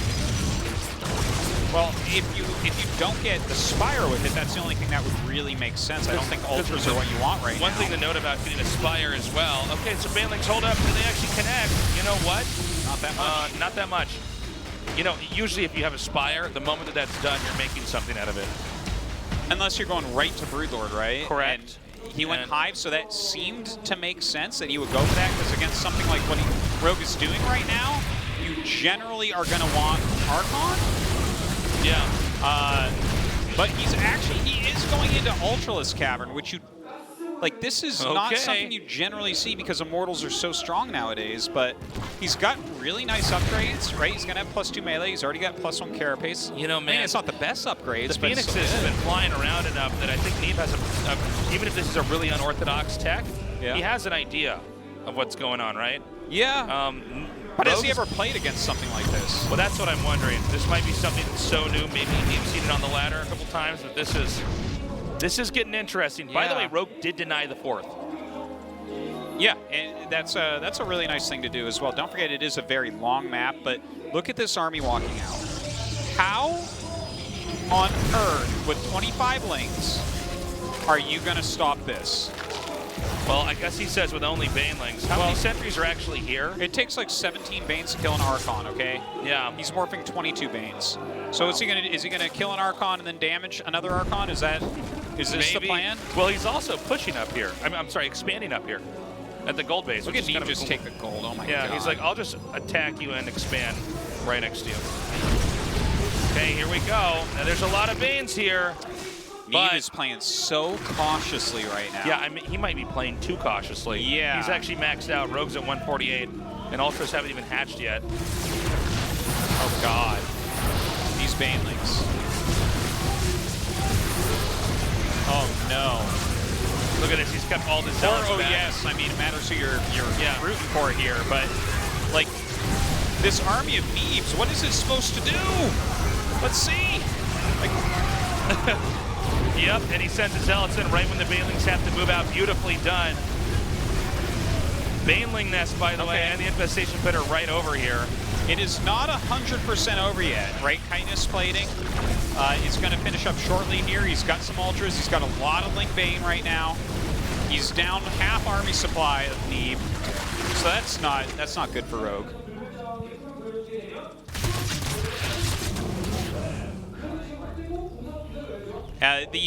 Oh yeah, by the way, with army supply, like for supply, Baneling is the strongest unit in the game. It's like the opposite of Roach, basically. Yeah. So even though this looks unbelievably Neeb favored, and it is Neeb favored, I definitely think Neeb is killing this game, but there's still some chance. Oh my god, the Wallen's not tight. Oh, nice. That was like one of the only things that... Okay, hold up. The push is coming in. Banelings are spreading out. Yeah, he's got to pick off these Archons as much as he possibly can. That's what's really efficient against him. We got some Archons in the back, though. Mortals are not bad either here. Yeah. Oh, nice job here. The Zealot's coming down. Now, Neeb's second base has been breached. We're not showing it just yet. Dude, I think... Okay, this is a lot of damage. Yeah, it's a the good Robos counter, are unpowered. How do you stop this army of Neeb? I think this army from Neeb just squashes Rogue, right? Oh my god. This is just crazy right now. He's gonna get to the main. He's actually, everything is disjointed right now. Well, Neeb still has a lot of spots he can warp in from here. Yeah, Neeb still has bases that are defended as well. Yeah. He's got all his gates still covered, and he's got a gold base now as well as where his third base was. Well, +3 Adrenalinks can definitely do a lot here also, but how does Rogue actually clear that army? He does it! Oh my God! Oh, shit! Oh. That is so cool! Neeb is in the round of 4. USA! USA! Unreal. You could just, by the way, Neeb cannot hide how good he is feeling. He's like, all right, I did it. I just beat the world champion. This doesn't even feel real. He just 3-1'd Rogue in the round of 8. I feel like I'm going to wake up in my bed with my alarm going off and realize I got to cast today's games. Be like, oh, okay, that was a cool dream. Dude, we have a non-Korean in the round of 4 of GSL Codas. How long has it been, Artosis? Hold on. Okay, Chills. It was, yeah, I think Jinro was the last one. What? Maybe even the only one? It was. I think he was the only one that got. Did Huck get a round of 4 or only round of 8? I actually looked this all up when Scarlet finally got back in, but I can't quite remember now. Now look, here's the thing. Props to the foreigners of old that did well in GSL way back in the beginning. Right. StarCraft 2 is a lot harder right now. Well, it's a lot more figured out. Yeah, it takes a very different skill set. This is a truly amazing thing. He did not beat some slouch to get there. In fact, this was the guy to beat. Yeah. Dude, we've got Neeb as the first player to get to the Final Four. This is so cool. Oh my God. 3-1 over Rogue, and it didn't look really that close. Like, it was a cool series. I really like the strategic variants that we saw, like the weird stuff that they were pulling out, well, especially Rogue was pulling out, but didn't work at the end of the day. 외국 선수가 거둔 소득입니다. 닙 선수 바로 만나보도록 하겠습니다. 축하드립니다. 네, 먼저 첫 4강 소감부터 들어보겠습니다. How do you feel about your first semifinal run in the GSL Codes? Yeah, I'm so happy. I can't really feel it yet. It hasn't hit me yet, but it feels great. Like, I mean, I just tried to qualify for Codes this season. I never expected to make it so far. 일단 승리해서 매우 기쁜데 아직 완벽하게 실감은 안 되는 것 같고 이번 시즌 원래 목표는 본선 진출이 목표였는데 이렇게 높게까지 올라오게 될 줄은 꿈에도 몰랐습니다. 본선 진출이 목표였군요. 어쩌면 우리가 로열 로더를 오랜만에 볼 수도 있을 것 같은데 이 로열 로더에 대한 생각은 한 번도 안 하셨나요? It's been a while we've seen a Royal Roader in a GSL Codes. Have you ever thought about becoming one? Honestly, I haven't. Like, the first 2 group stages, I had a pretty bad performance. Even though I made it out, I got second in the group each time, and I didn't play that well. So, I mean, I didn't expect to go far, but it's there's a possibility now. 일단 맨 처음에는 그거에 대해서 별 생각이 없었는데 특히나 32강, 16강 경기들 치르면서 계속 조 2위로 진출하고 경기력들도 전체적으로 매우 안 좋았기 때문에 로열로드에 대한 생각은 아예 없었지만 이번에 8강 경기 이기면서 그래도 가능성은 어느 정도 열리지 않았나 싶습니다. 그렇군요. 경기 얘기도 해보도록 하겠습니다. 불사조와 거신에 이르는 조합으로 1세트부터 기선을 제압했습니다. 그때 저그의 투베이스 운영에 대한 고민이 많았던 걸 느꼈는데 이에 대한 대답이 궁금하거든요. So on the first game, you started off with the 2 Stargate build followed up by double Robo Colossus, and the Zerg was basically sitting on 2 bases and just squeezing out Roaches and Hydras. When you saw the Zerg sitting on 2 bases, was your entire build order based upon what you observed, or was it just preparation from the start? Yeah, it was based on what I observed. I was scared at first because I didn't know what he was going to do off 2 bases, but he just went Roach Warren and Evo Chamber and Lair, and it's like, I don't think it's that good. I saw Zest do 2 Stargate Phoenix one time, and it looked very strong versus 2 base Lair. So I just went for that, and then since he was such low economy, I could go Colossus after that because he couldn't really make a high enough Corruptor or Liquor count to counter. 일단 기본적으로 모든 빌드 첫 세트의 모든 빌드들은 제가 눈으로 본 거에 의해서 이제 그 상황마다 맞춰서 이제 제작한 거고요. 주성욱 선수가 이 투스타게이트 빌드 사용하는 거, 불사조 빌드를 사용하는 거 보고는 상당히 이게 강력하다고 느껴서 특히나 이제 그 투베이스 상태인 저그 상대로 이게 되게 강력한 빌드이기 때문에 그거를 추구해 왔는데 하필 상대 선수가 이제 그냥 바퀴소굴과 진화장 그리고 이제 번식지 업그레이드 하는 것만 봐가지고는 개인적으로는 그 빌드가 상당히 좋지 않은 빌드라고 생각하는데 그렇기 때문에 이제 제가 경제적으로 앞서기 시작하는 순간부터는 거신을 뽑으면서 상대의 그런 바퀴 히드라 조합까지도 깨볼 수 있게끔 병력을 단단히 조합할 수 있었습니다. 그렇군요. 오늘 이병렬 선수에게 딱 한 점만을 허용했는데요. 2세트 패배 후 웃었어요. 그건 뮤탈리스크를 보고 많이 당황을 해서 그랬던 건지. So you only dropped one game in this series. So after the second set, you kind of had this subtle smile on your face. Was it because of the surprise mutas, or were there any other reasons behind it? Yeah, it was just the mutas. I didn't expect it at all because no one really plays mutas right now. So I was very surprised. I thought my position in the game was pretty okay leading up to that. So I was a bit disappointed, but like I think I controlled decently well, and I didn't just die right away. So I was pretty happy with my performance. Like it was definitely a winnable game, and I could have won if I played better. 일단 그 살짝 미소 지은 이유는 말씀하신 것처럼 뮤탈리스크를 본 거 때문인데 그 이유는 이제 요즘 뮤탈리스크를 저그 대 프로토스전에서 잘 사용이 안 되는 유닛인데 갑작스럽게 깜짝 뮤탈을 봐가지고는 당황한 것도 있지만 그 전까지 뮤탈이 뜨기 전까지는 제가 충분히 이길 만한 경기였기 때문에 그거에 대해서는 좀 아쉬움도 있고 자기 자신한테 좀 이렇게 자책도 하고 그랬지만 그래도 컨트롤이라든지 전반적인 경기 내용적인 면에서는 나쁜 모습을 보여주지 않았기 때문에 그래도 약간 좀 뒤로 젖히고는 다음 경기들 잘 임할 수 있었습니다. 네, 첫 코드 S에서 이렇게 좋은 성적 거두고 있는 닙 선수가 참 대단합니다. 경기 외적으로 요즘 뭐 힘드신 건 없는지도 궁금하네요. So you have been displaying an outstanding performance in this Code S season.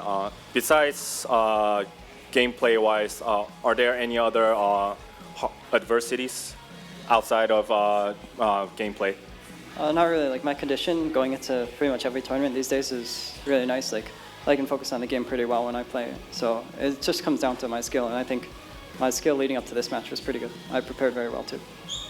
일단 경기 외적으로 딱히 어려운 점은 없고 요즘 이렇게 임하는 대회들마다 상당히 컨디션도 좋고 경기도 잘 풀리는 것 같아서 자신감도 있고 그 다음에 특히 오늘 8강전 준비할 때라든지 그 다음에 오늘 실제로 8강 경기들 치르면서 경기력이 많이 올라왔고 그런 것들이 느껴지기 때문에 지금 특별히 힘든 점은 없고 앞으로도 더 열심히 하면 좋은 결과 낼 수 있을 것 같습니다. 그렇군요. 바로 다음 상대는 잠시 후에 펼쳐지는 8강 2경기에서 가려집니다. 전태양 선수와 이동영 선수 두 선수 중에 어떤 분을 원하시는지 들어볼까요? So your next opponent will be decided on the following match between TY and Leenock. Who do you prefer to face? I think most people would think I'd really want to face Leenock, but he's been pretty good in PvZ recently. Like I played a bunch of practice games with him, so I mean, I want to play Leenock, but it's not by that huge of a margin. I think they're pretty similar. 일단 대부분 사람들이 생각하실 때는 제가 이동영 선수를 고를 거라고 생각하지만 실제로 이동영 선수의 저그 대 프로토스전 기량이 워낙 출중하고 그다음에 이제 이전에 이동영 선수하고 워낙 많은 연습 경기들을 치러왔기 때문에 이동영 선수와 결코 호락호락한 상대가 아니고 그렇기 때문에 개인적으로 전태양과 이동영 선수들 놓고 봤을 때는 그 실력 차이적인 그 차이점이 별로 크지 않기 때문에 이동영 선수를 살짝 더 선호하지만 그렇다고 해서 뭐 누가 올라오거나 큰 차이는 없는 것 같습니다. 그렇군요. 4강전에서도 오늘 경기처럼 멋진 모습 기대하도록 하겠습니다. 다시 한번 닙 선수에게 뜨거운 박수 부탁드립니다. Oh, life is so good, guys. Wow. 네, 이렇게 4강 첫 번째 지지자 만나봤고요. 계속해서 8강 이벤트 안내해드리겠습니다. Just off the back of GSL versus the World, Sarah winning. Was that just the beginning, Artosis? No, Tasus. That was the ending. Wow, that's another way to put it. Of domination. Of domination of the Koreans. And Neeb could go to the finals. Dude, he could take the whole thing. If you beat Rogue, you can kind of beat anybody. Yeah, no, it is realistic. Like TY and Leenock are not completely unbeatable. No. So I don't know. This is all crazy if things on its head. Stick around. The next best of 5 is coming up.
아프리카 TV에는 당신이 아는 것보다 다양한 인종이 살고 있죠.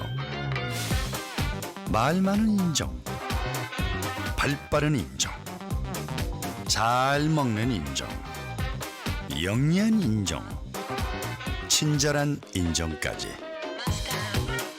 모든 게 컨텐츠가 되고 누구나 주인공이 되는 세상.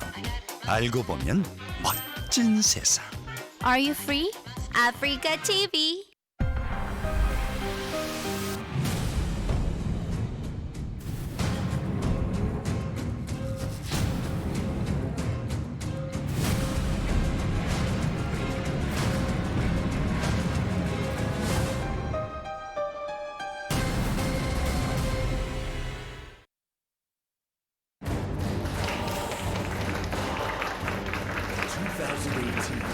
GSL Season 3. This is Rock Shoot. We're not done yet. Oh no, we're far from done.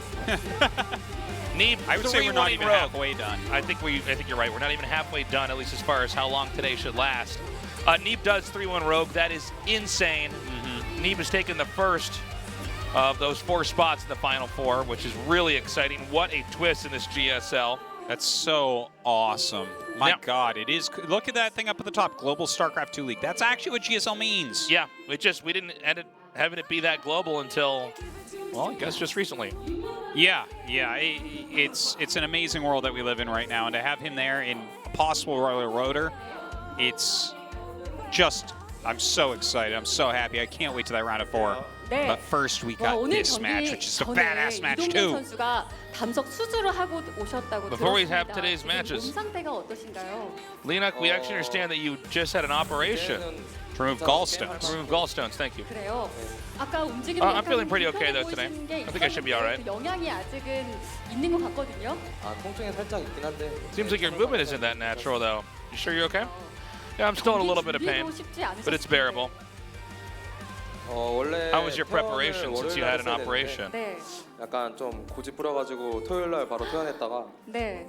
바로 의사만. So I was supposed to get out of the hospital on Monday. 세상 깨달았고. 네. 이렇게 And I 오늘 said I need to get out of the hospital earlier than that to prepare. Damn. 이동영 선수에게서 확인할 수가 있었는데요. 전태양 선수와도 이야기 나눠보겠습니다. 자, 두 번째 올라온 Let's talk to TY. 오늘 컨디션 어떠세요? It's your second time in the finals, in the quarterfinals. Excuse me. How do you feel? 아침에 좀 속이 안 좋아서 저도 Up until yesterday, I was feeling pretty good, but 증세가 있어서 병원에 병원에 갔다 왔거든요. 그래서 사실 동영이 I've been feeling a little bit sick to my stomach, so I actually went to see a doctor. I haven't been feeling that good lately. 컨디션 싸움으로 끌고 가서 이겨야겠다는 생각이었는데 갑자기 저도 I'm pretty worried taking 병원에 on Leenock. 왠지 되게 불안합니다. So I'm hoping I can really bring best play 오늘 8강 2경기는 컨셉이 좀 and hope bring out some favorable results. 자, 16강에서 전태양 선수가 폐관 수련을 하고 왔다 이렇게 밝혔었거든요. 오늘 이동영 선수를 상대로는 어떤 준비를 하고 오셨는지. 일단 폐관 수련을 했을 때 당시에 So you said you've been playing with a lot of the non-Korean players out here. How's the prep with them been? 많지가 않았어요. 한 3일밖에 없어서 사실상 준비를 거의 못했고 그래서 오늘 되게 불안한 상황인 것 같아요. I'd say for today's matches, I didn't feel like I had enough time to prep. Up until round of 16, I was mostly just prepping against Protoss. 정말로. So I don't know how it's going to go. 싶다 말씀을 하셨습니다. 자, 6년 만에 She said, "Are you confident without practicing?" 이동영 He says no. 선수에게는 지금 이 자리가 어느 정도로 But he does want to win. 일단 되게 올라가고 Leenock, it's been a while to see you in the quarterfinals. Are you feeling desperate to get to the Final Four? 그래도 어차피 스타트는 It's really important to me that I advance today. VOD는 누워서 계속. But of course, being hospitalized, I wasn't able to practice as much. 전략 게임이다 말씀을 해주셨거든요. You know, it's not just playing a lot, it's about having the knowledge, it's about the strategy as well. So I'm going to have to rely on that quite a bit. So before we start the matches, any words you'd like to say to each other? Leenock, how about you go first? 대회에서 만난 적이 거의 없는 것 같은데 오랜만에 만났는데. Well, we haven't really met a lot in the past, so it's cool to be playing TY now. Let's have some fun, TY. And you, TY. 좀더 치료 받을 시간을 주고 싶습니다. So Leenock, I think he still needs more time to recover. You shouldn't have come in today. Hopefully you can get some rest after this. All right. That's our interview. Get him to the booths. Yeah. Get him out of those chairs. So, wow, first official match in 5 years. Wow. Okay, so I mean, TY is probably overall my favorite professional gamer in StarCraft 2. Like I have loved him long time, Tasteless. Yeah. And like, there's 3 players that I always say are gonna win: Rogue, TY, and Zest. Yeah. Almost no matter what across the board for years, I've just been, oh yeah, this guy's, he's got it, you know, a favorite of the tournament, all this crap, right? I'm a little bit disappointed that TY felt he needed to tell us that, I woke up today, I felt a little bit sick. Meanwhile, Leenock was supposed to be in the hospital till Monday because he had a surgery for gallstones, and he checked himself out early to get here. I do hope he can play well, though. I mean, that's recovering from that. I mean, you know, it's going to be in some pain. It's like, oh, careful, man. Dude, okay, before the gallstone thing, I was certain that Leenock would be able to take out TY, which, again, I never really bet against TY because I think he's basically the smartest pro gamer on Earth. But I was pretty darn sure. Now, the fact that he's kind of in pain, but he says it's manageable, he's supposed to still be in the hospital and stuff, I don't know exactly how he feels or how he's going to perform, but I'm a little bit nervous that he might just get wiped. I mean, this is where life just kind of blindsides you, right? Yeah. I mean, it's just, okay, well, obviously you got to get that taken care of, you know?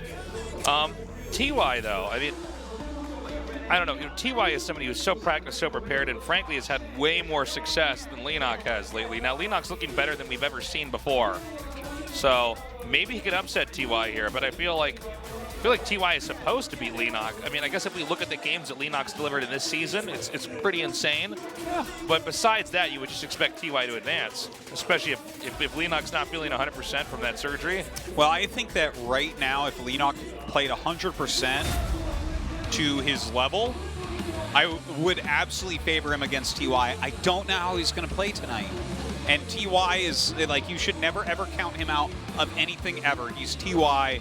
He's more experienced and smarter than basically everybody in the game. Yeah. Game 1 is going to be on 16-bit. This is a best of 5 to get to the third remaining spot in the final 4 of the GSL Codas. Let's go.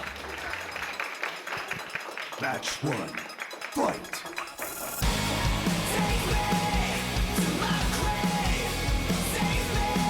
I didn't even know that's what it said.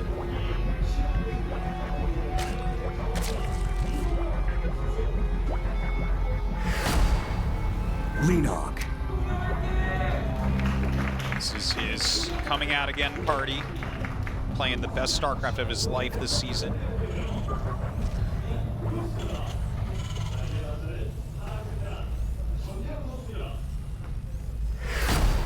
Splice. TY. Of course, a round of 8 is not a round of 8 without TY. Like, he's always deep in every tournament, and he should be, because he's the guy. So, yeah, man, Leenock has just been so strong this season. And I'm hoping that he can continue to play up to this level, because it's been so long for him to get good results, whereas TY is one of the biggest money winners ever. You know, he's someone that has enough championships at this point. He's been on stage countless times. Yeah, let's see how this game goes. Again, still a little bit worried for Leenock. Just that's so rough to hear that he got out of surgery. Yeah, life is truly not fair. You know, it's it's a tough thing that hey. Offline match history, 1-5 in Legacy of the Void. Thought they hadn't played since Wings Liberty. What's that all about? Was that No, that was GSL only. Oh, that was GSL only? Yeah. So they played in other matches, yeah. Okay, Tasteless. All right, You win this time, Sit Tasteless. back down, Artosis, okay? Getting all rowdy over here in our casts. Oh, my. All right, so we got the factory coming along now. Now on this map, all the races, of course, you get a free base in the back, but a lot of Zergs, the way they approach it is they take that free base a little bit later on, just because that's sometimes when things are heating up. Zerg really need to get another base in order to keep playing and doing well. So we might even see Leenock, yeah, he's beat me to it, expand out here on the map. And take that free base later on. Yeah, it's a cool way to play. I like it. It almost gets funny sometimes if they don't take it for a really long time. It's like, are you gonna ever take that base? But by the way, something that he mentioned, proxy start for, something that Leenock mentioned, I believe in his interview, that, you know, it's RTS, it's like a real-time strategy, you know, it's not just practicing, it's also thinking. I believe he said in the interview that he thought a lot, right? Because he's been in the hospital and stuff, unable to play as much as he wanted. But sometimes this can be a good thing for pro gamers, because if all you're doing is just practice, there's this whole other aspect of like really thinking out your play, thinking out your builds, thinking strategically, what should I do against this guy? So there's actually the possibility, and now that almost looked like that leg was coming off the edge. I'm like, what? But there's almost like this small possibility, right, that we could, have Leenock gaining an advantage from this type of situation because he comes in mentally very prepared, having prepared in his own mind. It's just kind of an interesting thing to think about. You know what I mean? It is a good point. Like, for those of you guys at home, if you're grinding a ton and you're not seeing any success, the answer might not be to grind more. Like, you have to do everything with a sense of purpose. Sometimes it's even better to go on a walk and think about your play. Yeah. Think about what you're doing. Maybe spend all day reviewing your games, reviewing other games and taking notes. Okay, hold up. Here comes that Hellion drop. Now, Leenock has not pulled the drones. The damage is really starting to mount here. 7 kills so far. Still 4 Hellions in the fight. Yeah, that's some awesome damage so far here from Leenock. Look at 8 kills, loses 1 Hellion to take some damage on a medevac. That is really, really worthwhile. Don't know his story, but not doing as well as his friends. So there was 1 Hellion up there. Yeah, that's some significant damage. That was really nice. And here comes the next phase. Liberator coming up. Looks like TY is going to rotate the 3 Hellions over to the third base while the Liberator hits the main. Looks like a creep teamer should have spotted that. Liberator coming up now. Okay, I mean, man, there's more kills. 3 Hellions still in the fight. Yeah, TY really showing his strength here, dealing so much damage to Leenock already. Oh Look my at God, that. this is kind of a... So we've had 18 drone kills already this game. Looks like more might be on the way. Hold your tongue, Artosis, it gets worse. Yeah. 16, oh my God. Okay, now I am worried for Leenock in this series. Yeah, 27 drones, that's too much. It is just too much damage. Yeah, in fact, he's still doing damage. This is the same Liberator from earlier. He's like, I'm gonna go over here now. I'm taking a whole tour. Yeah. Yep, even targets down more drones. Yeah. Ah! The damage is unreal. Like, to kill this many drones for that, he didn't put that much in, right? It's like a medevac, 5 Hellions, I believe, and a Liberator.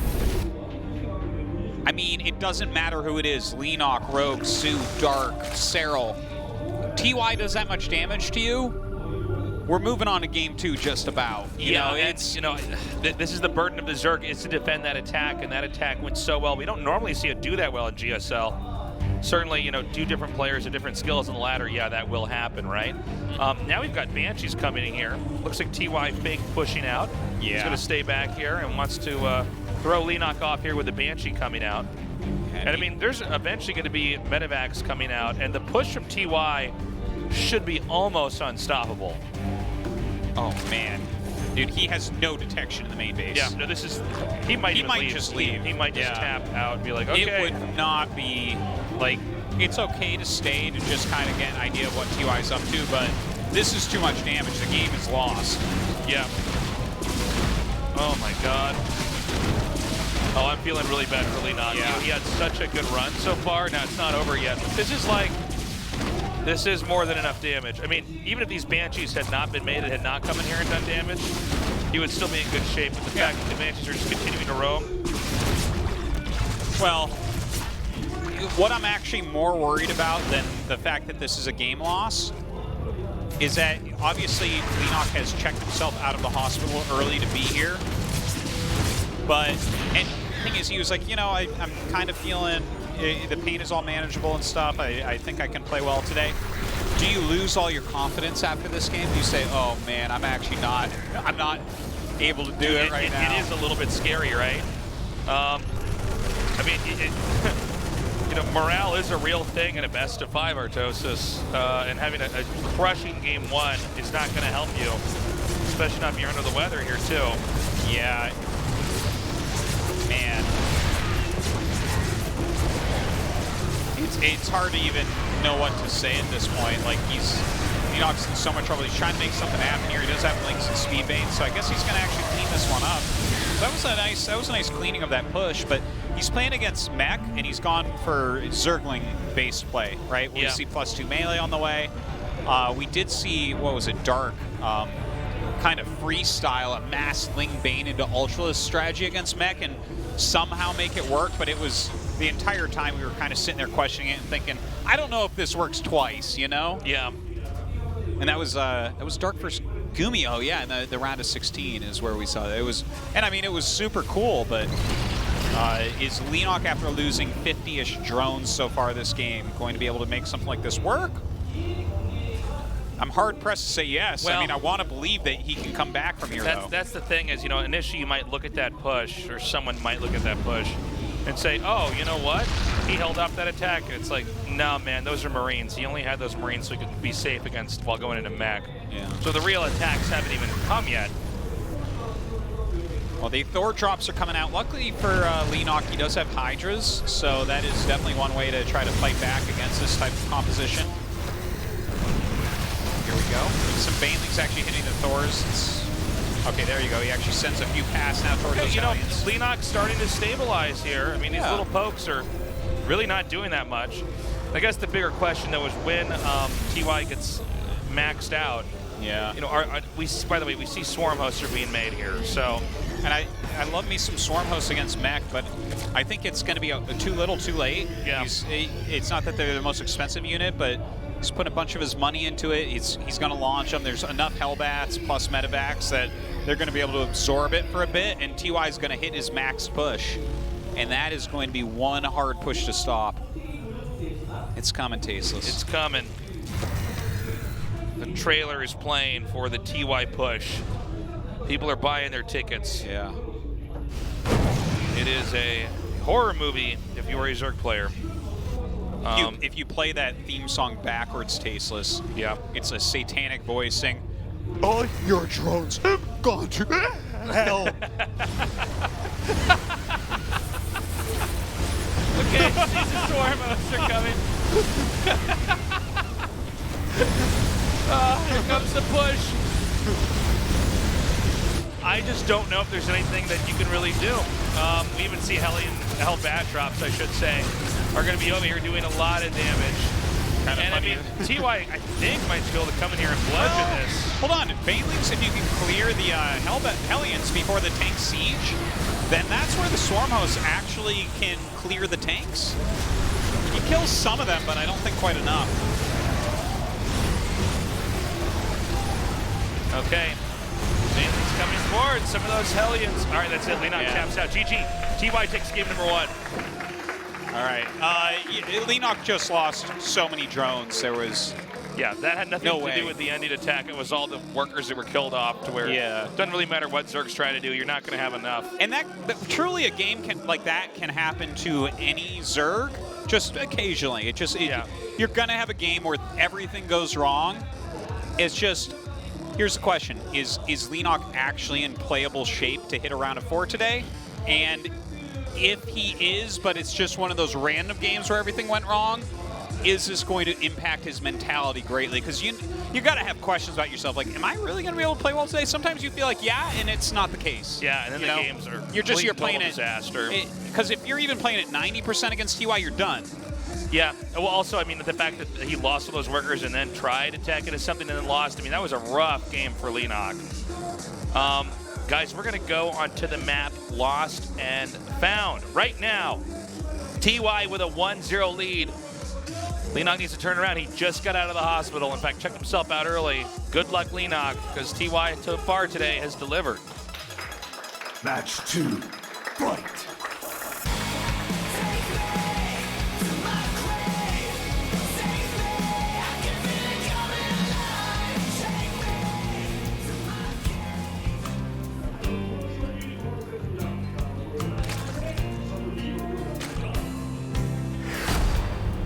Leenock.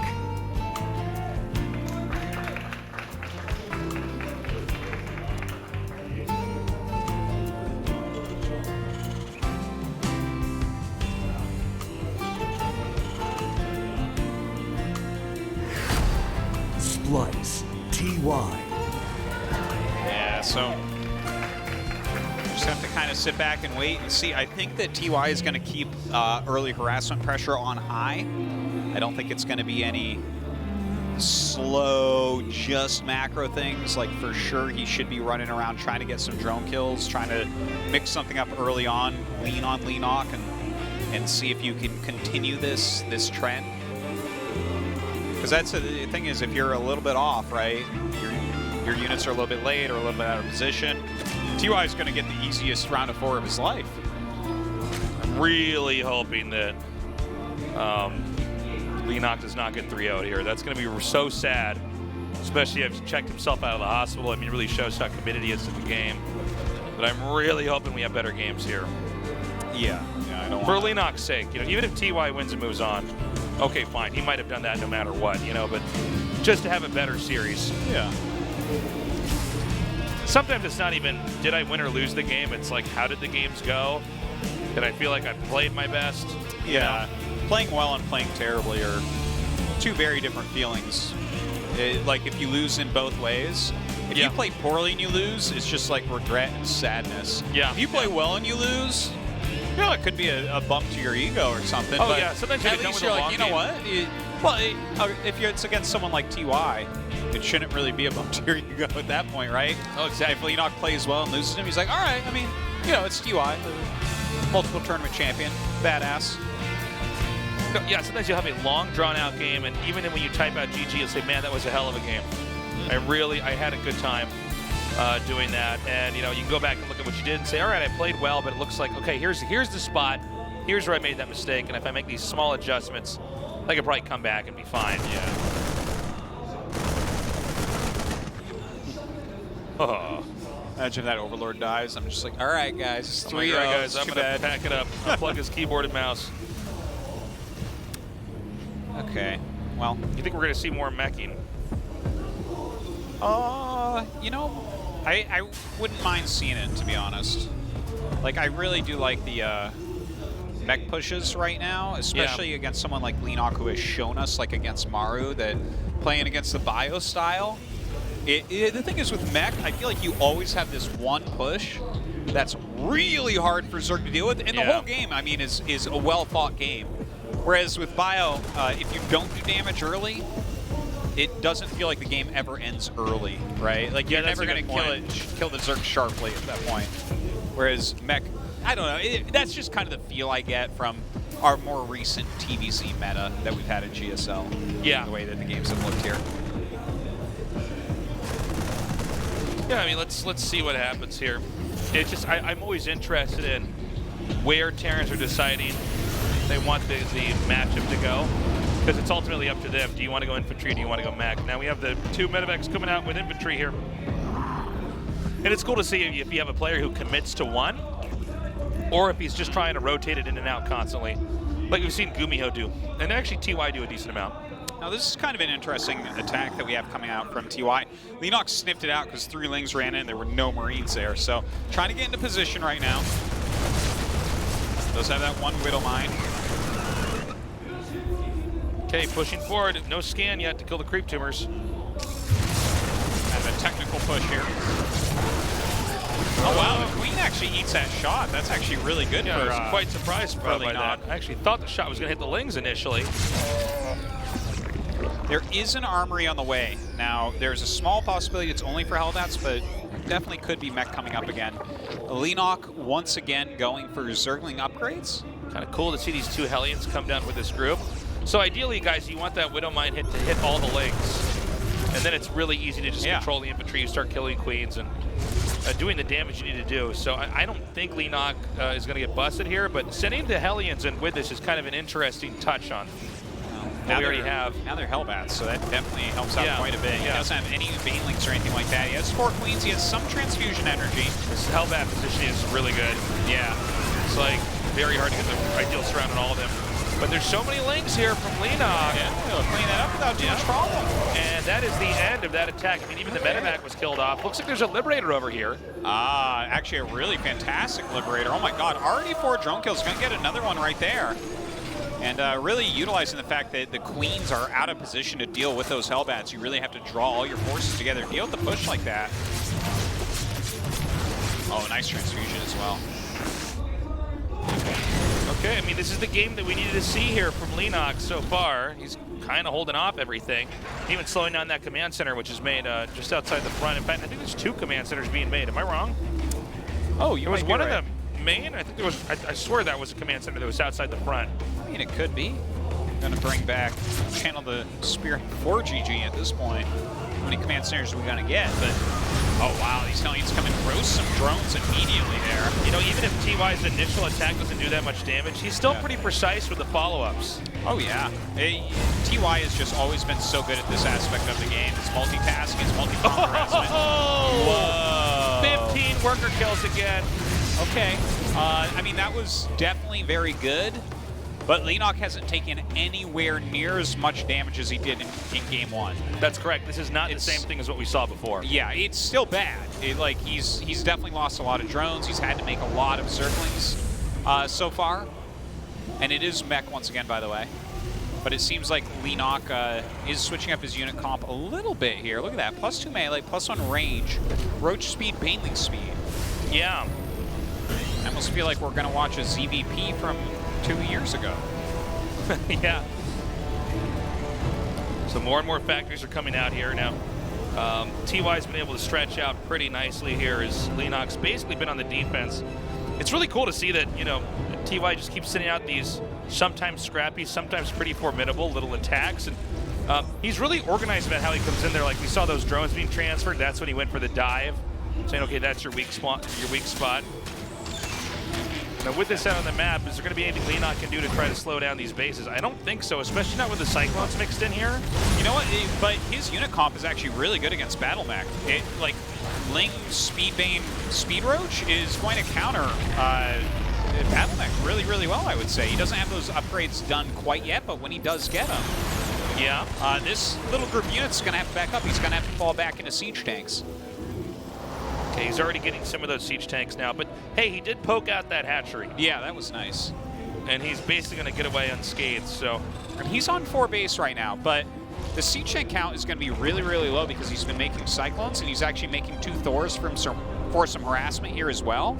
And while the Thor harassment should do really well against this type of unit comp, I feel like there is a little attack timing here for Leenock, where he can absolutely get in there and get some damage done.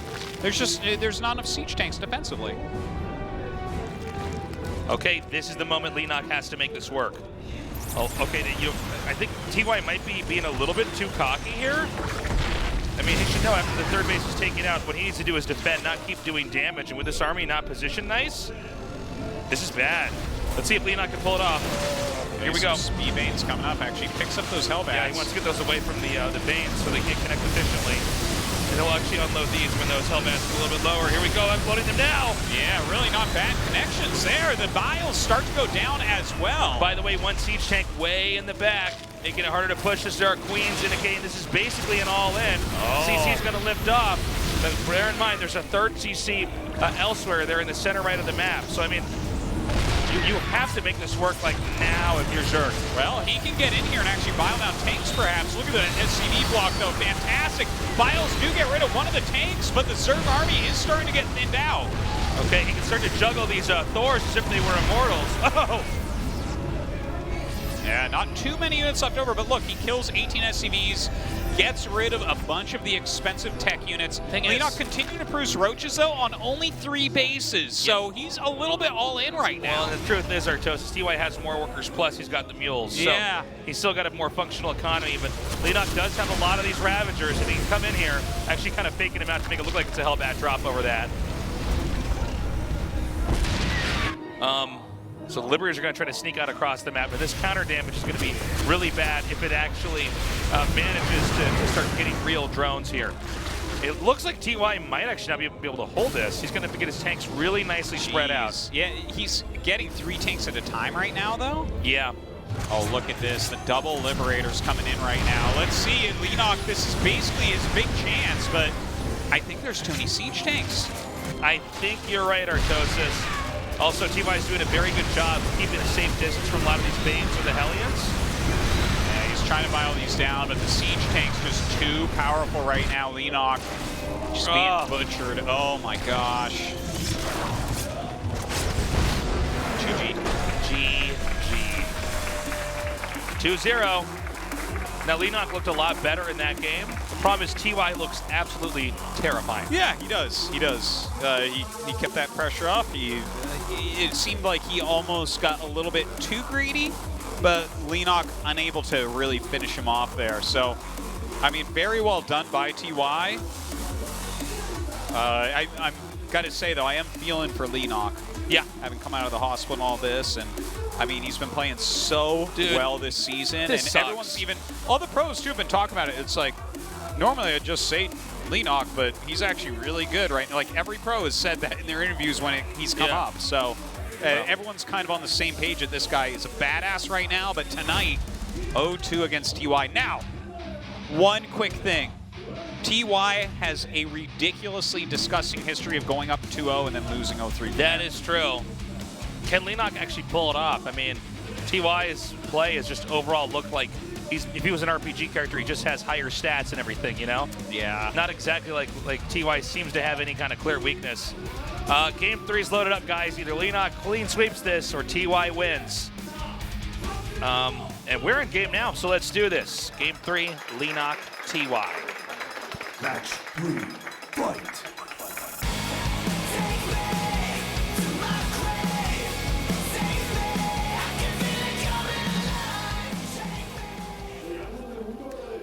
He's got to win this next game, or he's out.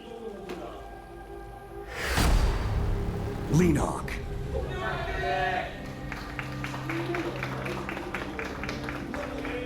Good luck, Leenock. Yeah. Good health. This man doesn't have a GSL victory yet. Could quietly win this season. That's very true. Splice. TY. It's kind of funny when you think about that he actually does not have that GSL victory. He lost to Zest in the finals once. He gets to round of 8 pretty regularly. He was round of 4 last season, right? And Zest barely beat him.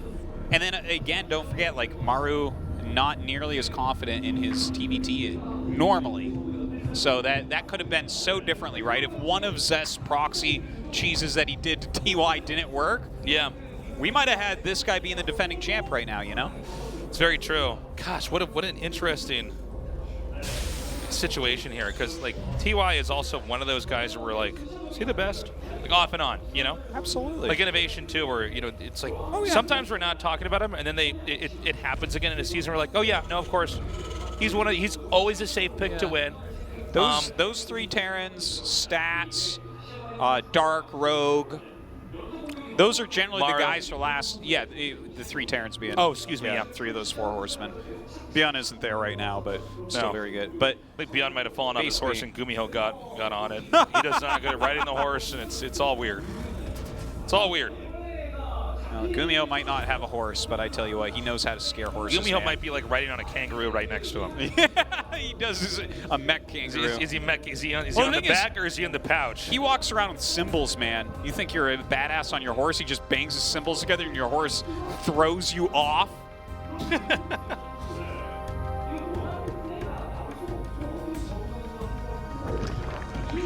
So.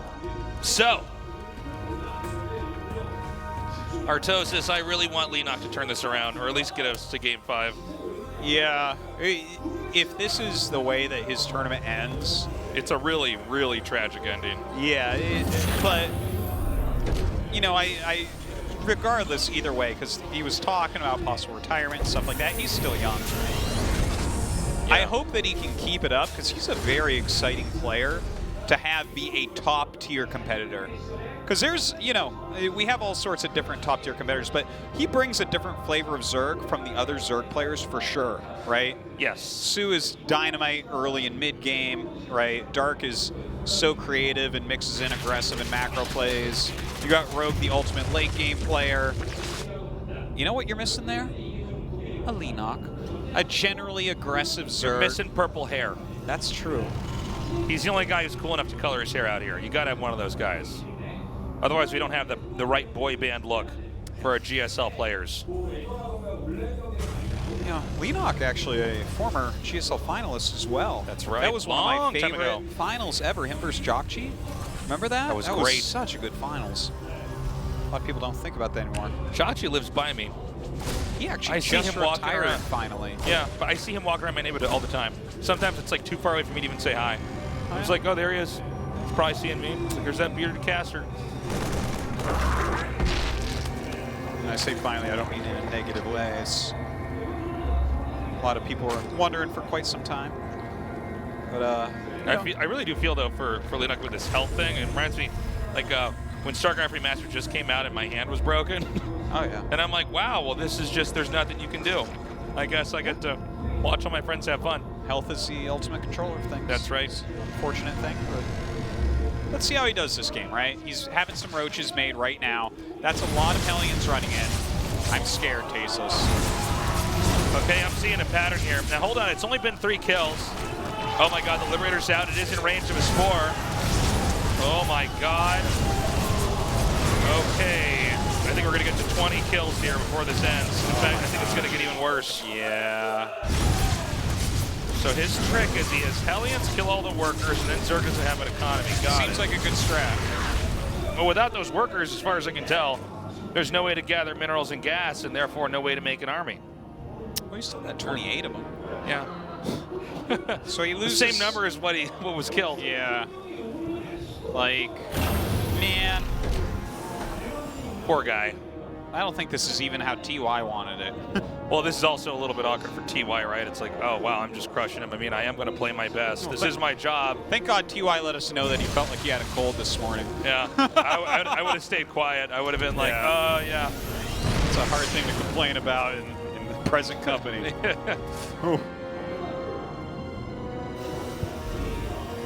Okay. Stim is a-coming. Yeah, he's just going into bio. Stim Sim Salabim. Let's go. Stim Salabim. Yeah, man, you ever watch Johnny Quest when you were a kid? No, I didn't actually. Never mind. Maybe he's not going to push right away. Maybe he's just going to set up and mass up. He is trying an alternative style, though. He's going for infantry. Yeah? What do you think? Is he going to get... Yeah, melee, okay. Well... I guess right now what we're doing is we're sitting and waiting and seeing if basically Leenock can get a couple insane engagements, right? You can't just kill the first Terran army when you've lost this many drones. You need to basically massacre their first 2 armies, and that can be a good way to come back.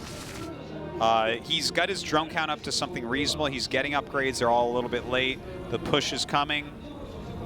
He does not have an army. He's got 6 roaches. Yeah. And with medevacs here and Stim done, I mean, this is pretty scary. He's going to try to come a little bit further forward, not before taking out every creep tumor in this location. Oop, just out of range of that one. Is he just going to loop back around? I think it's fine. Yep. Nothing's making you do that. Now look, 1-1's going to be done. Combat shield's 10 seconds away. Yeah, and he forces a huge amount of units out of Leenock at that point too, right? You're just trying to stay alive. Leenock continuing to try to stay alive. There's a scout medevac coming down. TY's really handled his lead effectively. Like, he's not taking any risks. So I didn't get as many drones as I need to kill you, so I'm just going to regroup. It's okay. I'm going to get all this income from my 3rd base. You're going to try to set up your 4th base. And we have Ravagers being made here, which might make it tougher for the tanks to siege up and hit locations that the Ravagers can get their corrosive biles off. I don't know if he even has enough units, though, to... That's the overarching problem here. Yeah, it's like Ravagers are cool, but you actually need a pretty big army to make this type of strategy work. Usually when you see the Zerg beginning to lose a fight, it's when it's just the Ravagers remaining.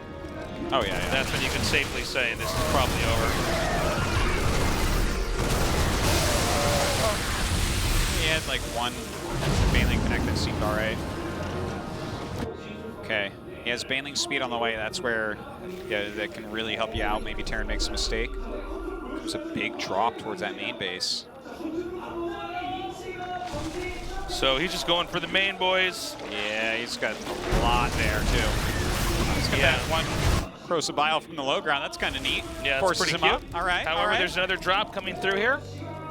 I believe it's at the 3rd base. Yep. Okay, some Marauders, some Widow Mines here. This is a pretty tricky little location for Zerg to try to break. And I think the Terran might try to re-push in here from the top. Pulls his drones pretty quickly. Doesn't take too much damage right there. Meanwhile, TY is clearing the creep, rotating through.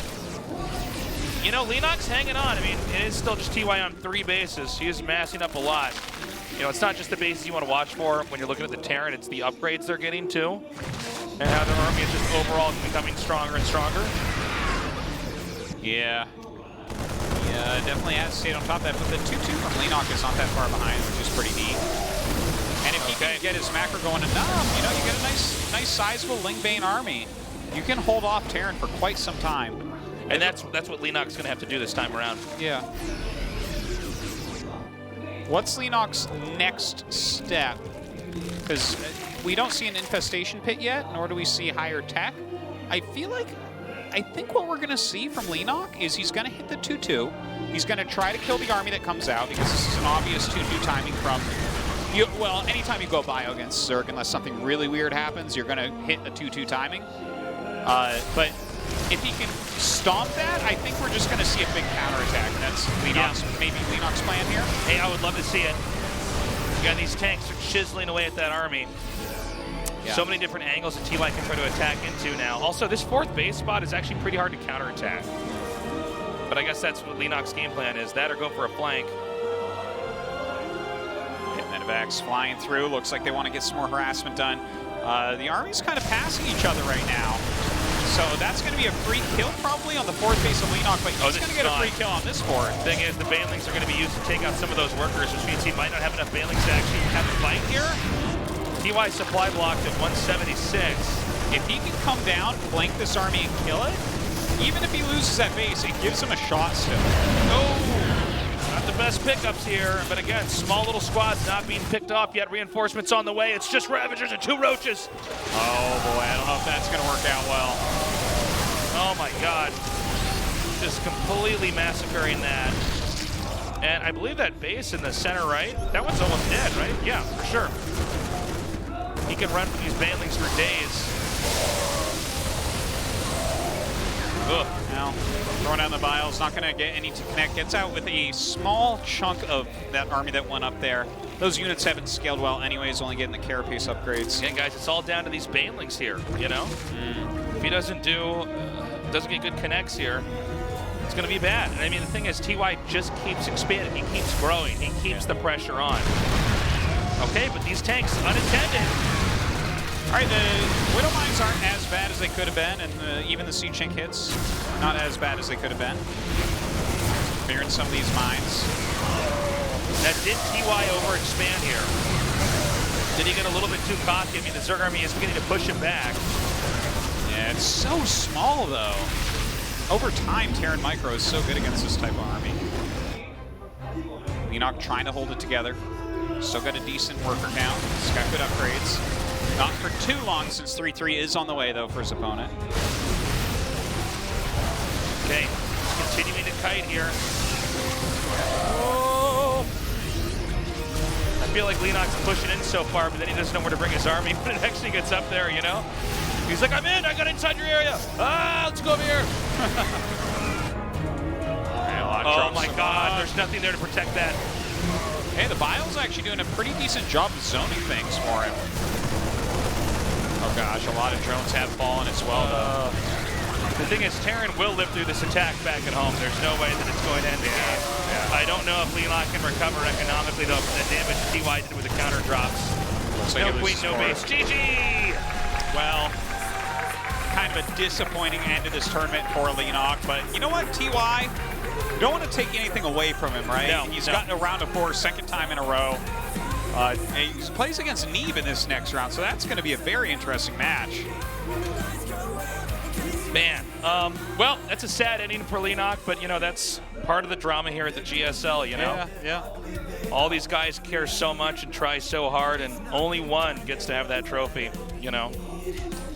Unfortunately, it won't be Leenock this time, and I'm pretty sure that this locks him out of getting to BlizzCon, unfortunately. Oh, God, that's right. It's too bad, because there was... I wasn't even thinking about that part. A round of 8 and a couple round of 32s is not going to do it for you. Even winning Super Tournament, I don't believe will be anywhere near enough for him. I'll double check on that before we hit there. It's too bad. He's in great shape right now, and I hope he can continue that into next year. We are going to have an interview with TY and see how he feels. 4강에 성공한 전태양 선수 바로 만나보겠습니다. 2 consecutive semifinals, says Guri. Congratulations. Thank you. 네, 다시 한번 축하드립니다. 2연속 4강 소감부터 들어볼게요. 일단 So now that you've done this twice, I mean, what are your thoughts? 2 times in a row. 기대를 안 했는데 I thought it was going to be a really tough series today, so I'm a little bit surprised I advanced so quickly. GSL에서는 올해 So obviously I'm very happy. 없어서 이번에는 꼭 결승 가서 좀 멋진 무대 I really want to stand on the final stage of the GSL, so this is really important to me that I advance this time around. 전태양 선수도 참 사연 많은 선수였거든요. 그런 8강 중에서 가장 역대급으로 People say quarterfinals is where your ceiling is at. 어떠셨어요? Today seemed like the easiest advancement to the quarterfinals that we've ever had. 있지만 근데 동영이가 워낙 큰 수술을 해가지고 Sure, I suppose you could say this was easy, but 말린 것 같아요. 연습 때는 제가 레더에서 Leenock had a big operation. 선수한테 굉장히 많이 져가지고 정말 잘한다는 느낌을 굉장히 많이 받았는데 아무래도 I can tell you that when I face him on the ladder, I actually lose against him all the time.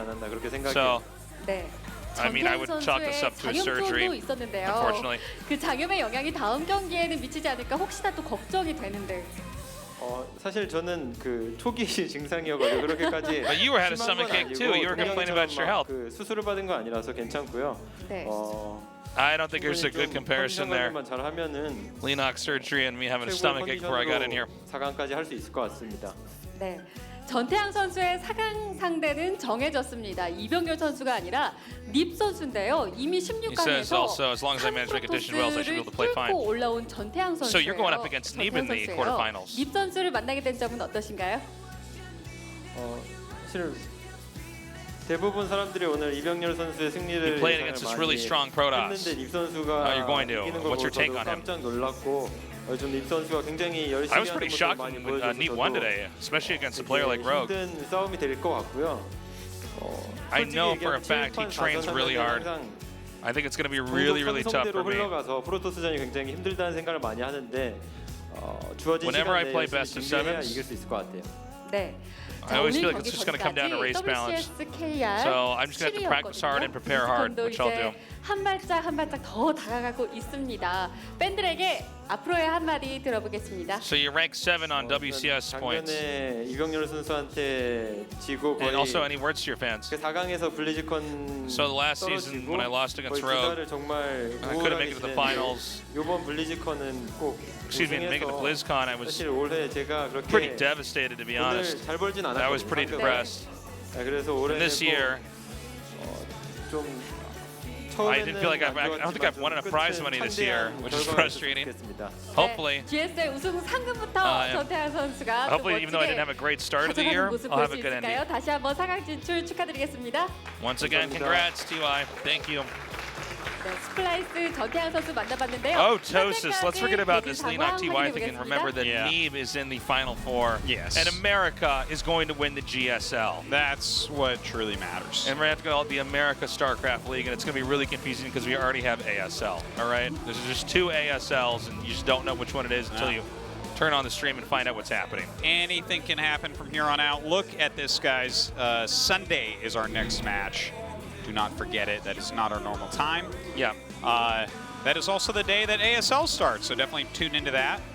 And there's no Zergs left in the tournament, by the way. Zerg is extinct. Eliminated today, unfortunately. Whoa. Jinx. It's almost like we both would like full racial distribution. Yeah. At the exact same time. Mario vs. Gumiho, that's going to be a lot of fun. Zest for stats. Good mirror matchup day. Yes, it will be. And Excuse me. I don't know. I guess we'll just see. It'll be a TVP on that side, a TVP on this side. Yeah. And who knows in the finals, maybe a TVP there. But maybe a PvP. Yeah, that's actually, is that all? That's all we can do, right? Well, it could be a TVT. Technically. Yeah. I don't know if it will be, though. I don't know either. I don't know what happened to our casting at the end. I don't know. I'm so sad that Leenock's season ended like this with a health problem. I feel weird, man. It's really sad because, you know, we've been casting him for like 8 years. This is one of those. Like he was playing so well, and I mean, it's not TY's fault. It's nobody's fault, and I feel like kind of reminds you that these pros are humans. You know, they're not just the heroes that people want them to be on when they watch their games. It's a good news, bad news day, right? Right. It's like, you want the good news or the bad news? Good news, Neeb. The bad news, Leenock. I wish we had how the cookie started crumbles. out with the bad news and then gone to the good news. That would have made it more epic.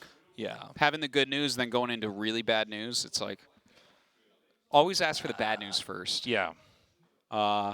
Anyways. Actually, you know what I hate is people go, you want the good news or the bad news? And I'm like, don't ever talk to me like what is it? Just tell me what's happening. Yeah, if you know Tasis, you know you have to scream bad news at him the second you see him. That's right. Get it out of the way. Yeah. By the way, Pylon show tomorrow morning, so check that out. Be there. Yeah. And I think we have a little bit more time before we're going to close it out, but it's going to be a good week, Tasteless. We got KSL next 2 days. Then actually nothing on Saturday. Then Sunday is we're gonna a double header here. Saturday off. That's kind of weird. Yeah, but normally Sunday, we're down here bright and early, but this time Sunday. GSL Code S. And then we have the ASL opening day. In case you're wondering why we don't have a cast on Saturday, it's because the Asian Games are going on in Jakarta.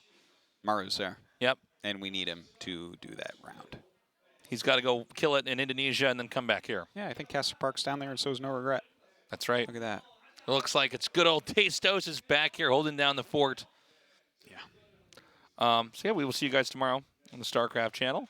And since Castor Park is not here, we have a new caster filling. He's just still talking. He just wants to talk. He's like, damn, guys, I wanted it to be longer than this. We are finally able to close it. Thanks for joining us, guys. We love you. We will see you tomorrow.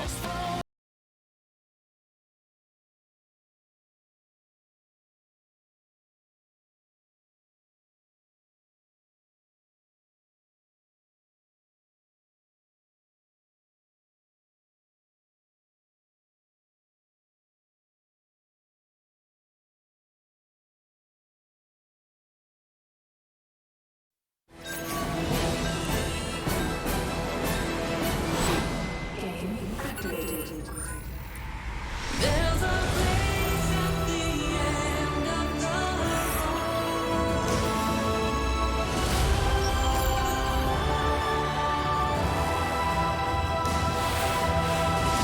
2018 GSL Season 3 Rock Shield.